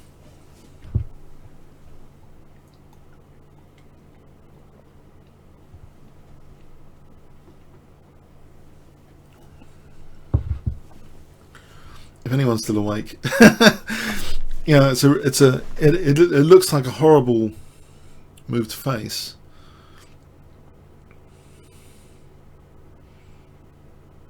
Actually, there's 2 moves which look horrible to face, to be fair. f4 does look horrible to face, and give yourself some points for that. But an even more horrible one where you're not expecting it. So f4, give yourself 50 points, but there's another one I'll give you 100 points for, which is the one played. Because f4 does promise like f5, and it's, I don't know what, it's tricky, isn't it? But no, there's an invasion on the queen side now. Play on both sides of the board. So if you get this, let's give you another clue. Queen side. How can we infiltrate on the queen side? Are there any targets on the queen side?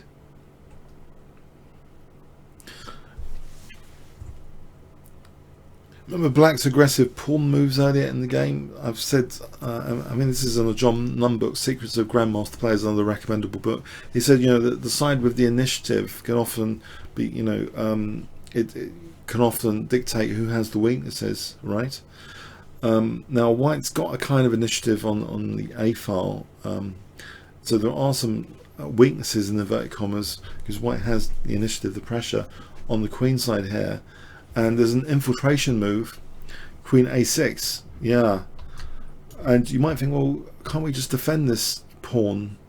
Queen d7 was trying to defend the pawn, but now we can combine, play on both sides of the board. We can combine both ideas, in fact. Rook b8, also f4. Yeah, in both cases, it's good to put this move in first. This is super accuracy. Super accurate GM move, because if we had played f4, that is interesting, but there's rook a8, and we've lost an opportunity of tying black down to b5 with a major piece. We've lost that opportunity. And maybe black can also defend like this, resourcefully.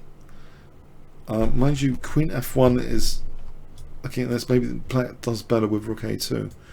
So anyway, no, white, he ties down. He's got f4 in mind, actually, so he's still got that in mind. But queen a6 was played first. Now f4. So threatening f5 to crash through to g7. So this is really, really problematic, this position now. Because if you look at black's pieces, they're pretty cramped. The knights are pretty starved of squares here. Can I get rid of these arrows? No, I can't, apparently. What if I just click somewhere? Oh, please go away. Okay, so the knights can't move very easily without dropping g7. In fact, what does black do here? Something radical like f5. I think we can just take here, and actually rook g5 is possible, and then fun continues with knight e4 looking at d6, and that dismantles black, because remember, this queen is also not just looking at b5, it's looking at d6. So this looks as though black, you can't defend very easily this position. He tries c4. We have b takes. Yes, and this pawn, instead of allowing this pawn to be dangerous, I mean, he's not testing f5 here. He actually just takes this pawn on c4. If f5, this is still apparently okay for white, this position. Even though it looks crazy to allow this pawn, this might actually be okay for white. No, but he didn't entertain that. He just took the pawn off. And it does have the advantage of looking at d6 again. And still there's f5 in the air as well. Okay, so black's just falling to bits here. He plays f5, but now d6 is dropping. Yeah, check. We have f takes e4, and that is f5. Yeah, this is crushing. Yeah, it's just a nightmare. So e3 was played.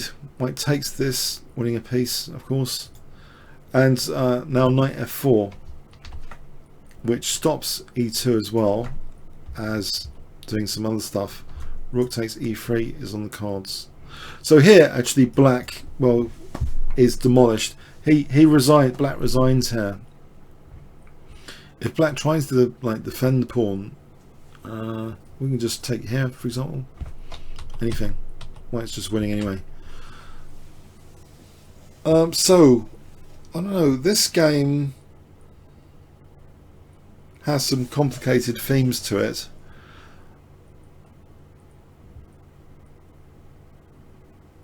Although it seemed clever that black was getting a grip on the e5 square in this game, as opposed to the f4 square of the other game, but it seems as though black had some king safety issues. I think moves like queen a1 are very dual purpose, looking at the king side, the center, and the a file, and in fact, you know, using targets to tie down the opponent's pieces and then playing on both sides of the board is very, very difficult to handle. So I think it was a case that this game shows play on like both sides of the board, making it just impossible to defend. And the extra space actually really cramped, you know, the black knights quite significantly. So I don't know what you thought about this game. Do you think it was a very interesting game, or what? I thought it was interesting myself.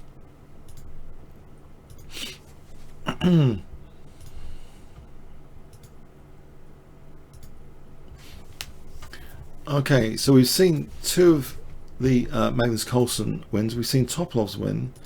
We've seen Maxim Vechin the Graf's win. We've seen Hari Krishna's win with black, and also with white. Yeah, I think we've seen. I think there's if you really want, I did basically check out nearly all the decisive games just on my iPad actually before this session while watching Holby City, or even before that actually. I was quite keen. So we could look at the Kramnik game if you want. Shall we carry on? There are two more, at least two more. Yeah, I think there's at least two more decisive games. Do you want to see Kramnik's game, or do you want to just stop? Kramnik's game?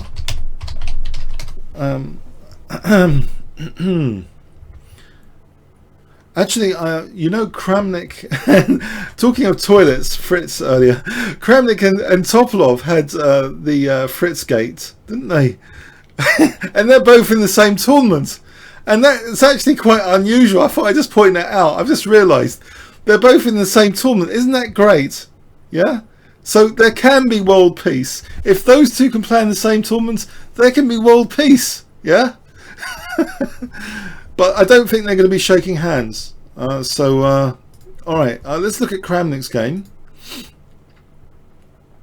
against Grandelius. I know he's like potentially a victim in this tournament because he's not like 2700. He's not in the 2700 club. So he's kind of potentially victimized here. But it's all great experience, I'm sure. So d4 from Kramnik. and Grandelius played knight f6. And yeah, oh yeah, sorry, I did actually comment on this game at Chess Games.com. It horrified me. Kramnik's openings horrify me because they take boring to a new level sometimes. He plays the London system. I mean, come on. He plays the London system. Please. He plays this with white. It's horrible, isn't it? Yeah? You've got this evil genius playing the London system against you. Yeah? I mean, seriously? Seriously? Does anyone still want to go over this game? I mean, it's just unfair. It's unfair already to play this. Yeah? I mean, what if his opponent spend weeks, learning openings, and Kramnik just plays the London system? It's just totally unfair. Yeah? So anyway, okay, you've got to be prepared for the London system. So let's see what black does. c5, knight d2. Well, this looks like a little subtlety already from Kramnik to make it interesting. So instead of sorry, to make it interesting. No. It does. It's immediate control of e4. If you play a move like knight e4, then maybe black is holding that e4 square for a moment. I don't know if this is an important nuance. No, apparently in live book, knight f3 is the most common move. But knight d2 has been played a lot here as well. It looks to be immediately controlling e4. I don't think that's of any great significance though, because black is not in any position to control e4 anyway. So swiftly moving on, knight c6, bishop d3. Okay, it doesn't matter. Knight. The question is this knight going to f3 now? Bishop d6. White takes on d6. Queen takes d6. No, this is interesting. The knight has not gone to f3. And if you remember a few games back in the Harry Krishna French defense game, it's interesting because live book dictates, do you remember that? Live book dictated knight c6 in that French defense position. The knight has been kept on g1. For what evil purpose do you think the knight has been kept on g1? This does make the game interesting, and it shows that the London system can transpose it into an aggressive formation. So if I test you here, white play. What does white play in this position? He's essentially got rid of his dark square bishop, and he's got pawns on dark squares. So we get an upgraded version potentially of, well, the stone wall. If you know the stone wall, you'll know the move that white plays here. Stone wall without a bad bishop. So what would white play? No, not king e2. No, not f3.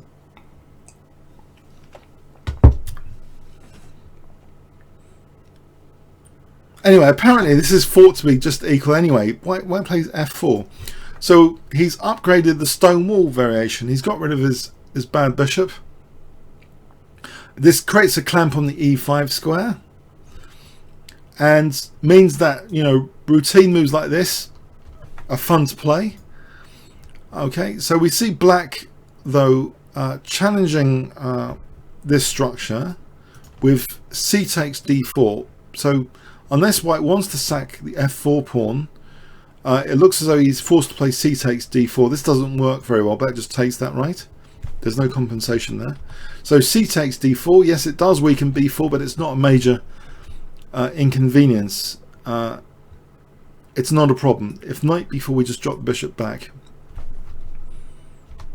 If queen b4, it's not a problem here. We just defend the pawn. So anyway, so black just castled. But now actually this b4 square is taken care of. Here, a3.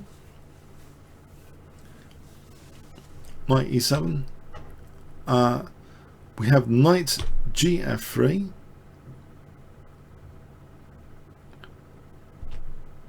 Queen b6.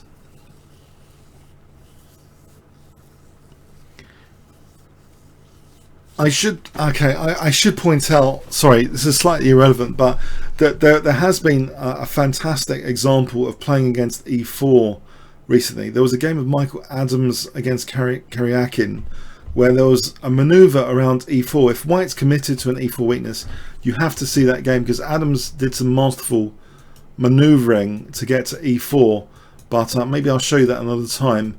It's a different position totally to this, but the theme of getting a knight into e4 is sometimes interesting to black, but it's unachievable here. It's going to take some time. It's just not possible to exploit this e4 weakness. So white's actually happy with the exchange of queens. We have queen takes b3, knight takes b3. So he's not plotting a major kingside attack or anything. He's just clamping down on the dark squares. And he's quick to the c file here. We see black playing b6, rook c1. He's quick to the c file, and the king just conveniently stays in the center.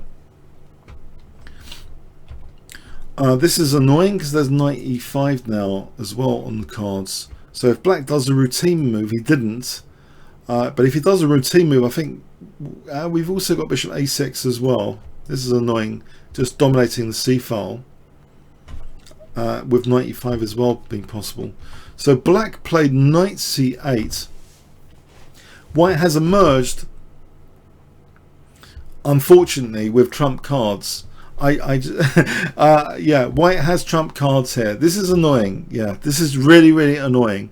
White has just played the London system with a little trick, basically, and just has a very nice position. So knight e5. I mean, it would be annoying for black, I'd imagine.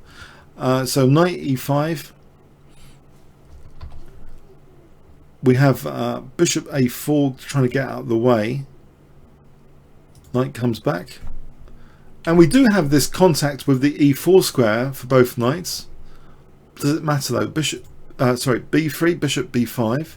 Trying to get rid of this defender of e4. That's taken. a4, knight d6, but there's an infiltration now, and white still controls that c file. Curiously though, I mean, well, interestingly, white didn't play this sort of routine move. I mean, I think it might, with that knight here, maybe this is possible. And the pin on c1, that's possible. Instead, we see a plan with rook a1 for a5. So we have knight going back there, a5, f6 kicking the knight, but actually actually the knight doesn't move here. We see A takes B6. It's too dangerous to take the knight here. We're going to get like loads of pawns. A takes B was played. If F takes, this gets loads of pawns for white. And I think becomes unbearable here with this knight coming in, maybe here and stuff. So yeah, don't want to do that. So we just have the simple recapture here for the moment. A takes B. Now rook takes, and the knight actually comes in because of that weakness of the last move to D7. So B6 is under fire. It's moved, but now C5 has been loosened. That knight jumps in. Threatening knight takes E6. That's defended. So we have this position. Is white actually weaving some magic here to extend some positional advantage? Well, he has the E4 break now, which he plays. D takes E4. Knight D takes E4. Knight takes, knight takes. Yeah, this pawn's like kind of vulnerable. We see this check, but now black going for this one, but that's protected now with knight c5. So this pawn is still more vulnerable than this one. So unfortunately this knight is pretty useless as well at the moment. Yeah, we've had some pretty sad knights in this tournament, in the games that people have lost. They seem to have their knights disabled, you know, on really bad squares. Well, at least it happened twice to Grandelius in the tournament anyway. But this knight is not happy there. So we see G5. And it's possible that that could have been taken actually, but we see instead Rook B6, which introduces the check or taking. Takes, check, King G6, which drops that center pawn, and these pawns are pretty fragmented now. White has the better pawn structure. If black takes here, then this is looking horrible for black, with a mate in 2 actually being threatened, like this. So that's pretty dangerous actually. The king is forming a part of a sort of mating there. So instead King F5, but now knight C5 protects B3, and it's still pretty horrible. Rook C2. We have knight E4 looking at F6, among other things, and protecting C3 against this check. Now here knight C7 takes away support from F6. So if that knight's promising to do something aggressive, it was a trade-off for not protecting F6.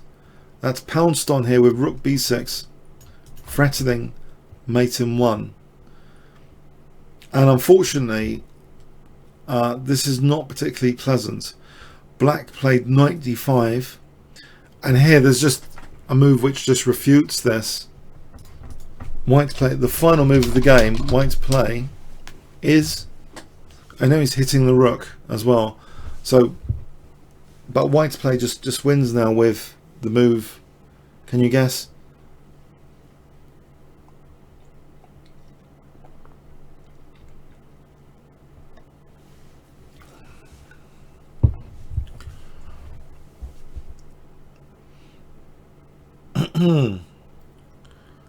Yeah, White just plays, yeah, Rook D6 actually, knowing that if the knight moves it's just mate. If the knight moves now it's just mate.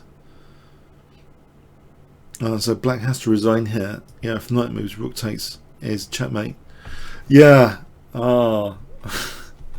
I wouldn't like to be playing Kramnik in London system. I don't know about you guys.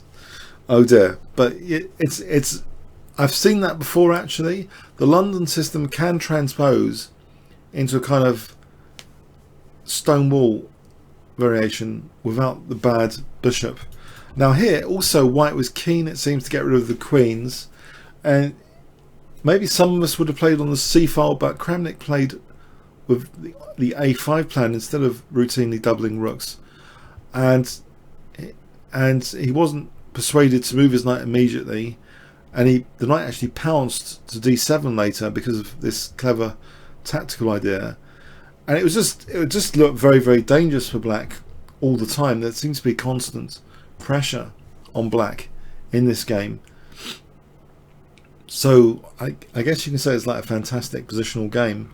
That's what it was. Okay.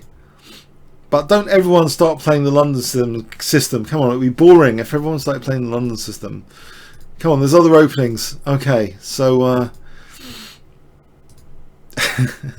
although it does seem to do quite well, even at this level. Now, Aronian has been the draw master of this tournament, by the way. Only 6 draws, no wins, no losses. There was one other. There was one other decisive game at the moment. I mean, the tournament's not over, so we could actually carry on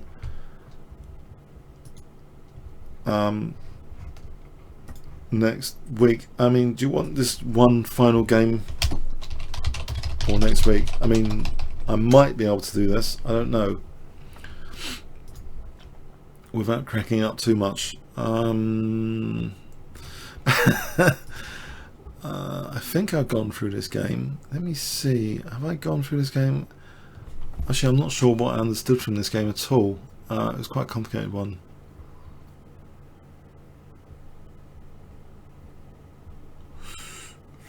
Could leave it till next week. Yeah, I think it was just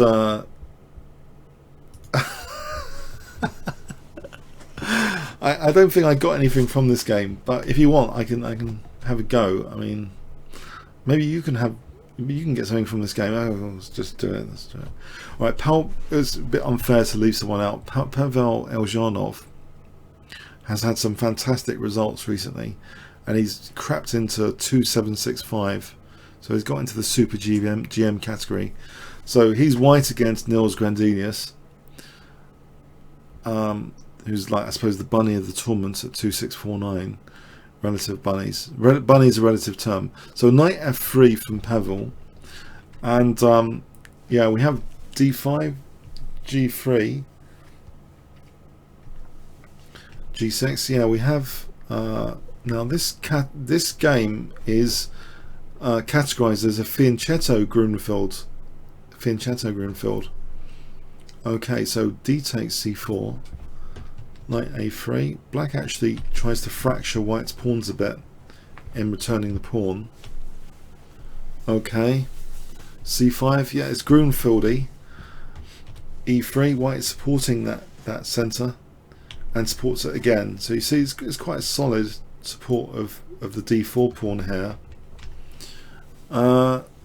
We see knight d2 now, queen c8,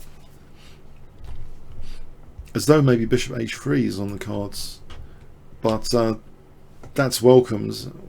But bishop g4 is played. Now here, after f3,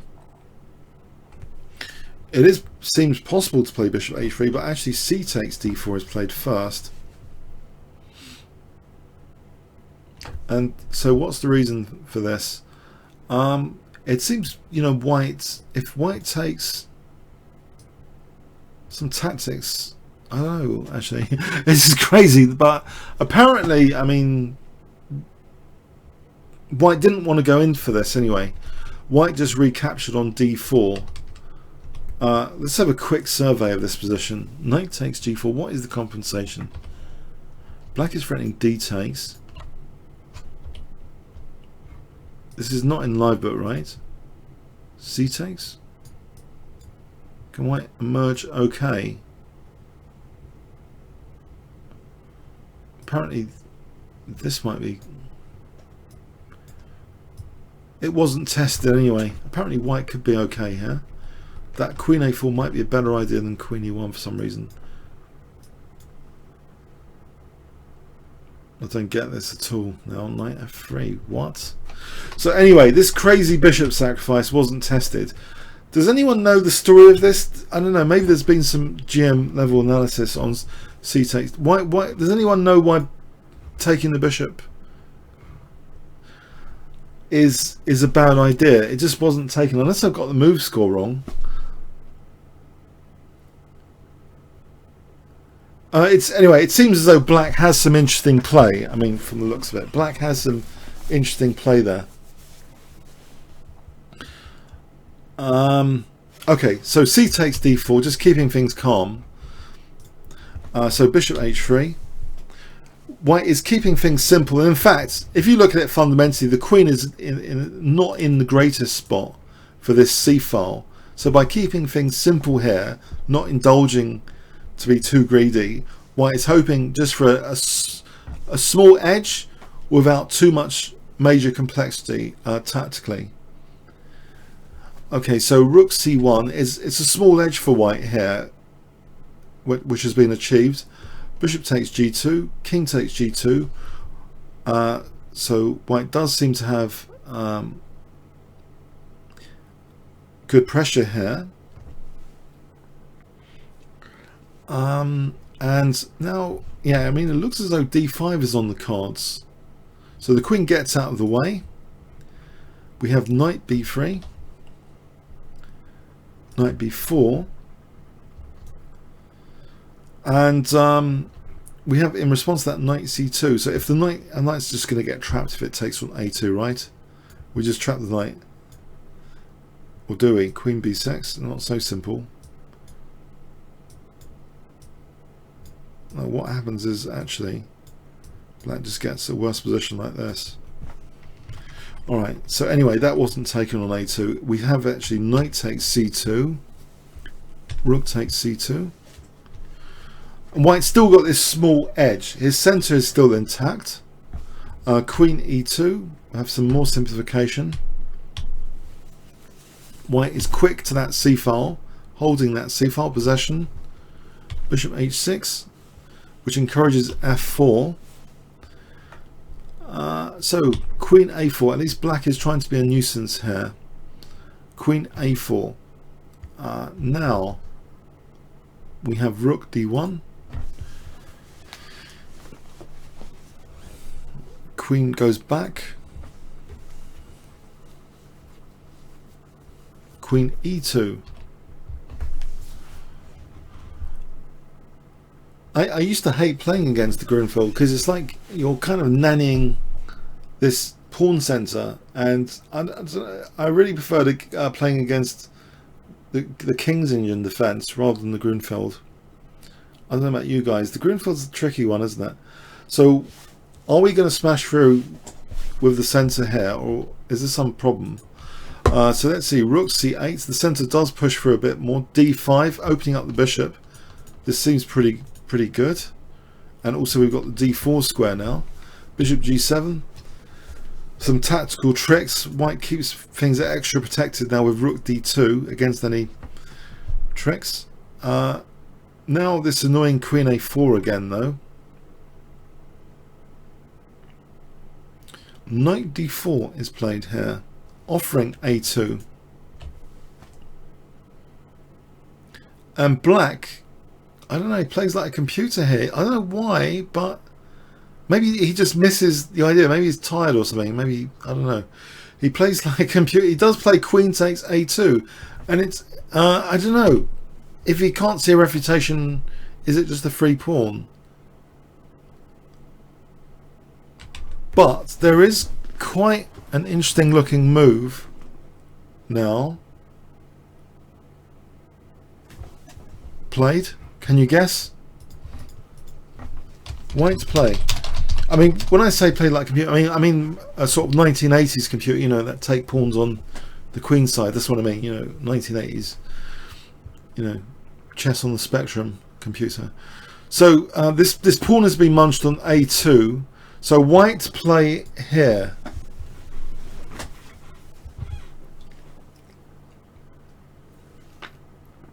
There is an interesting move which seems to guarantee white a small edge. I mean, not a checkmate or anything, a small edge. Can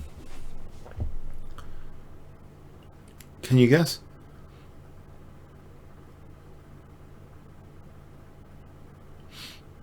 Okay, alright, I'll just show you. Knight f5, yeah, we're setting up this bishop takes f6. Is anyone still awake there? Has the stream collapsed? Hi?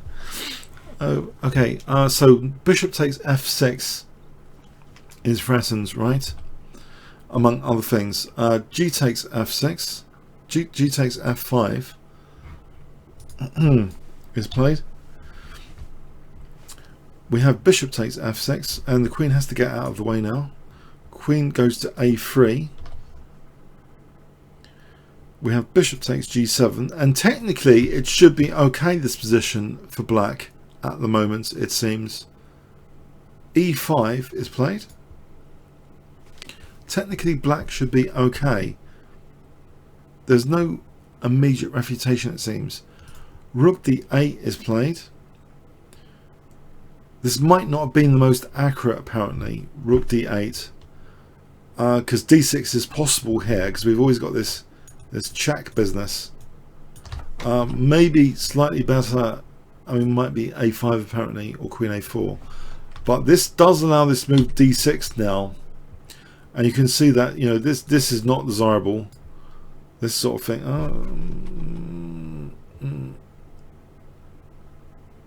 No, actually, that might be stronger in something else. Queen h5. Okay, let's not go there. So d6. Rather, I should show you this. In the game, queen b4 was played. So if on e takes, I initially thought this was strong, but apparently this is not the case. Black's okay here with check because of rook f6. So this is actually apparently okay for black. But more critical here would be queen h5. Just getting into the king side. I don't know what black's running on some issues now. Onto some issues. Like if he took here, just imagine, then white would be getting a big pawn, for example, with his king safe. So anyway, it runs into some issues. This d6 is an issue for more subtle reasons than one might have imagined. So unfortunately, it's a thorn in the side. Queen b4 is played. Yeah, it looks like a really aggressive pawn formation. The king does go into safety now on h3, funny enough. And e takes d6 is played, and we do actually encounter this idea. Well, we can't for the same reasons as before. In fact, queen h5 is stronger than e takes. Queen h5 is actually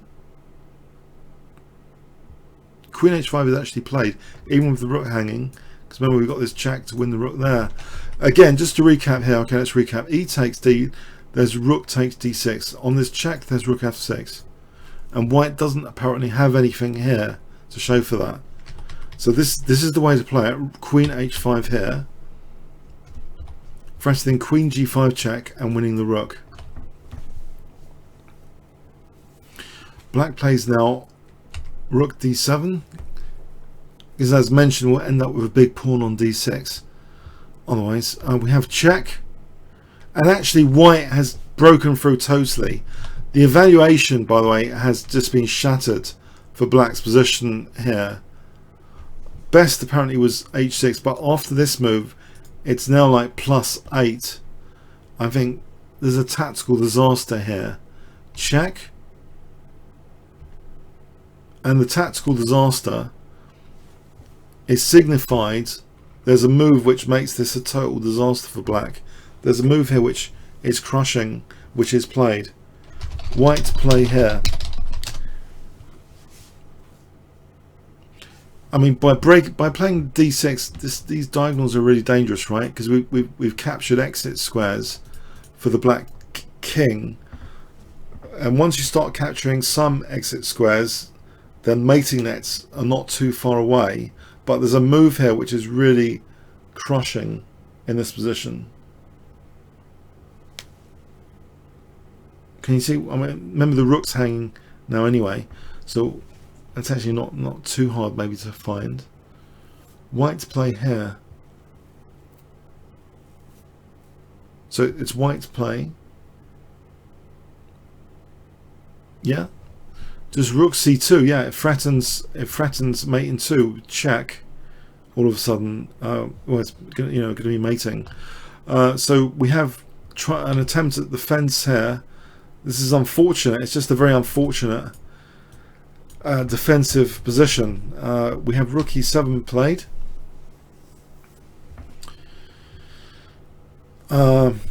And so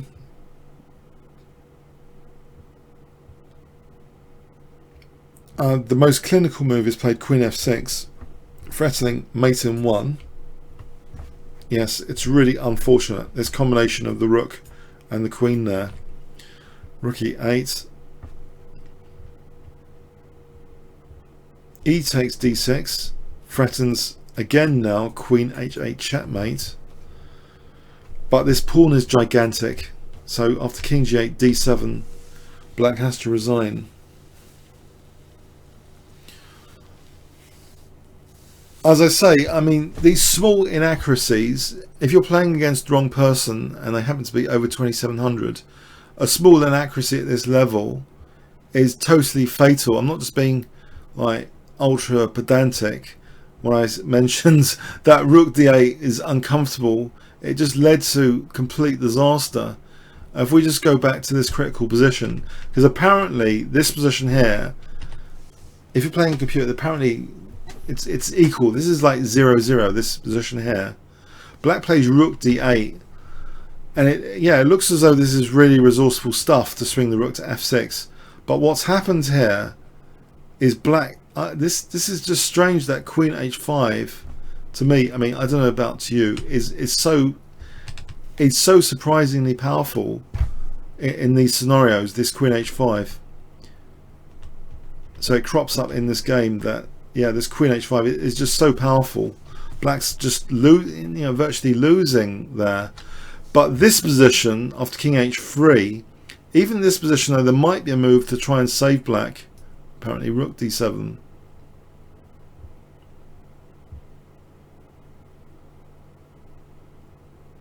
So we can't move the queen because we just drop the rook, right? And this is just nothing. It's just nothing there. Rook takes d6 there. And so white is still, that holds the balance. I think this was just a big blunder then. Rook d7. I mean, if black can see rook d7 here, but he played e takes d6. And yeah, this is now black is losing here after queen h5. Black is losing. It's like +2. If black tries to defend now, like with this sort of sequence, I think we're going to end up with a gigantic pawn on d6. It's going to be difficult for black anyway. He could try and get some checks, to be fair.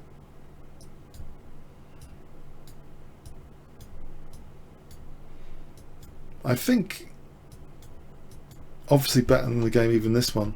But yeah, the way it turned into a disaster, total disaster in the game continuation.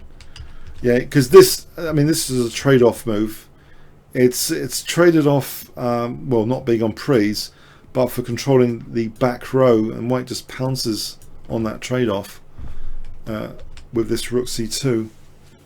That, this idea of the weakness of the last move, I think I've mentioned recently about if you want to check out this video, trade-offs and weaknesses of the last move. I mean, I did mean it, that video, that it was like, I think there's like a good link when you look at the opponent's moves, especially time pressure moves, that they are often doing a compromised trade-off, and you just try and pounce on what they just traded off. So yeah, the rook is just an unfortunately disastrous configuration here for black. So anyway, okay, so I think I've had enough. So okay, so I hope you got something from that. So see you next week. Comments or questions on YouTube. Okay, Thanks very much. Remember to like the video if you got something from it. Okay. Thanks very much.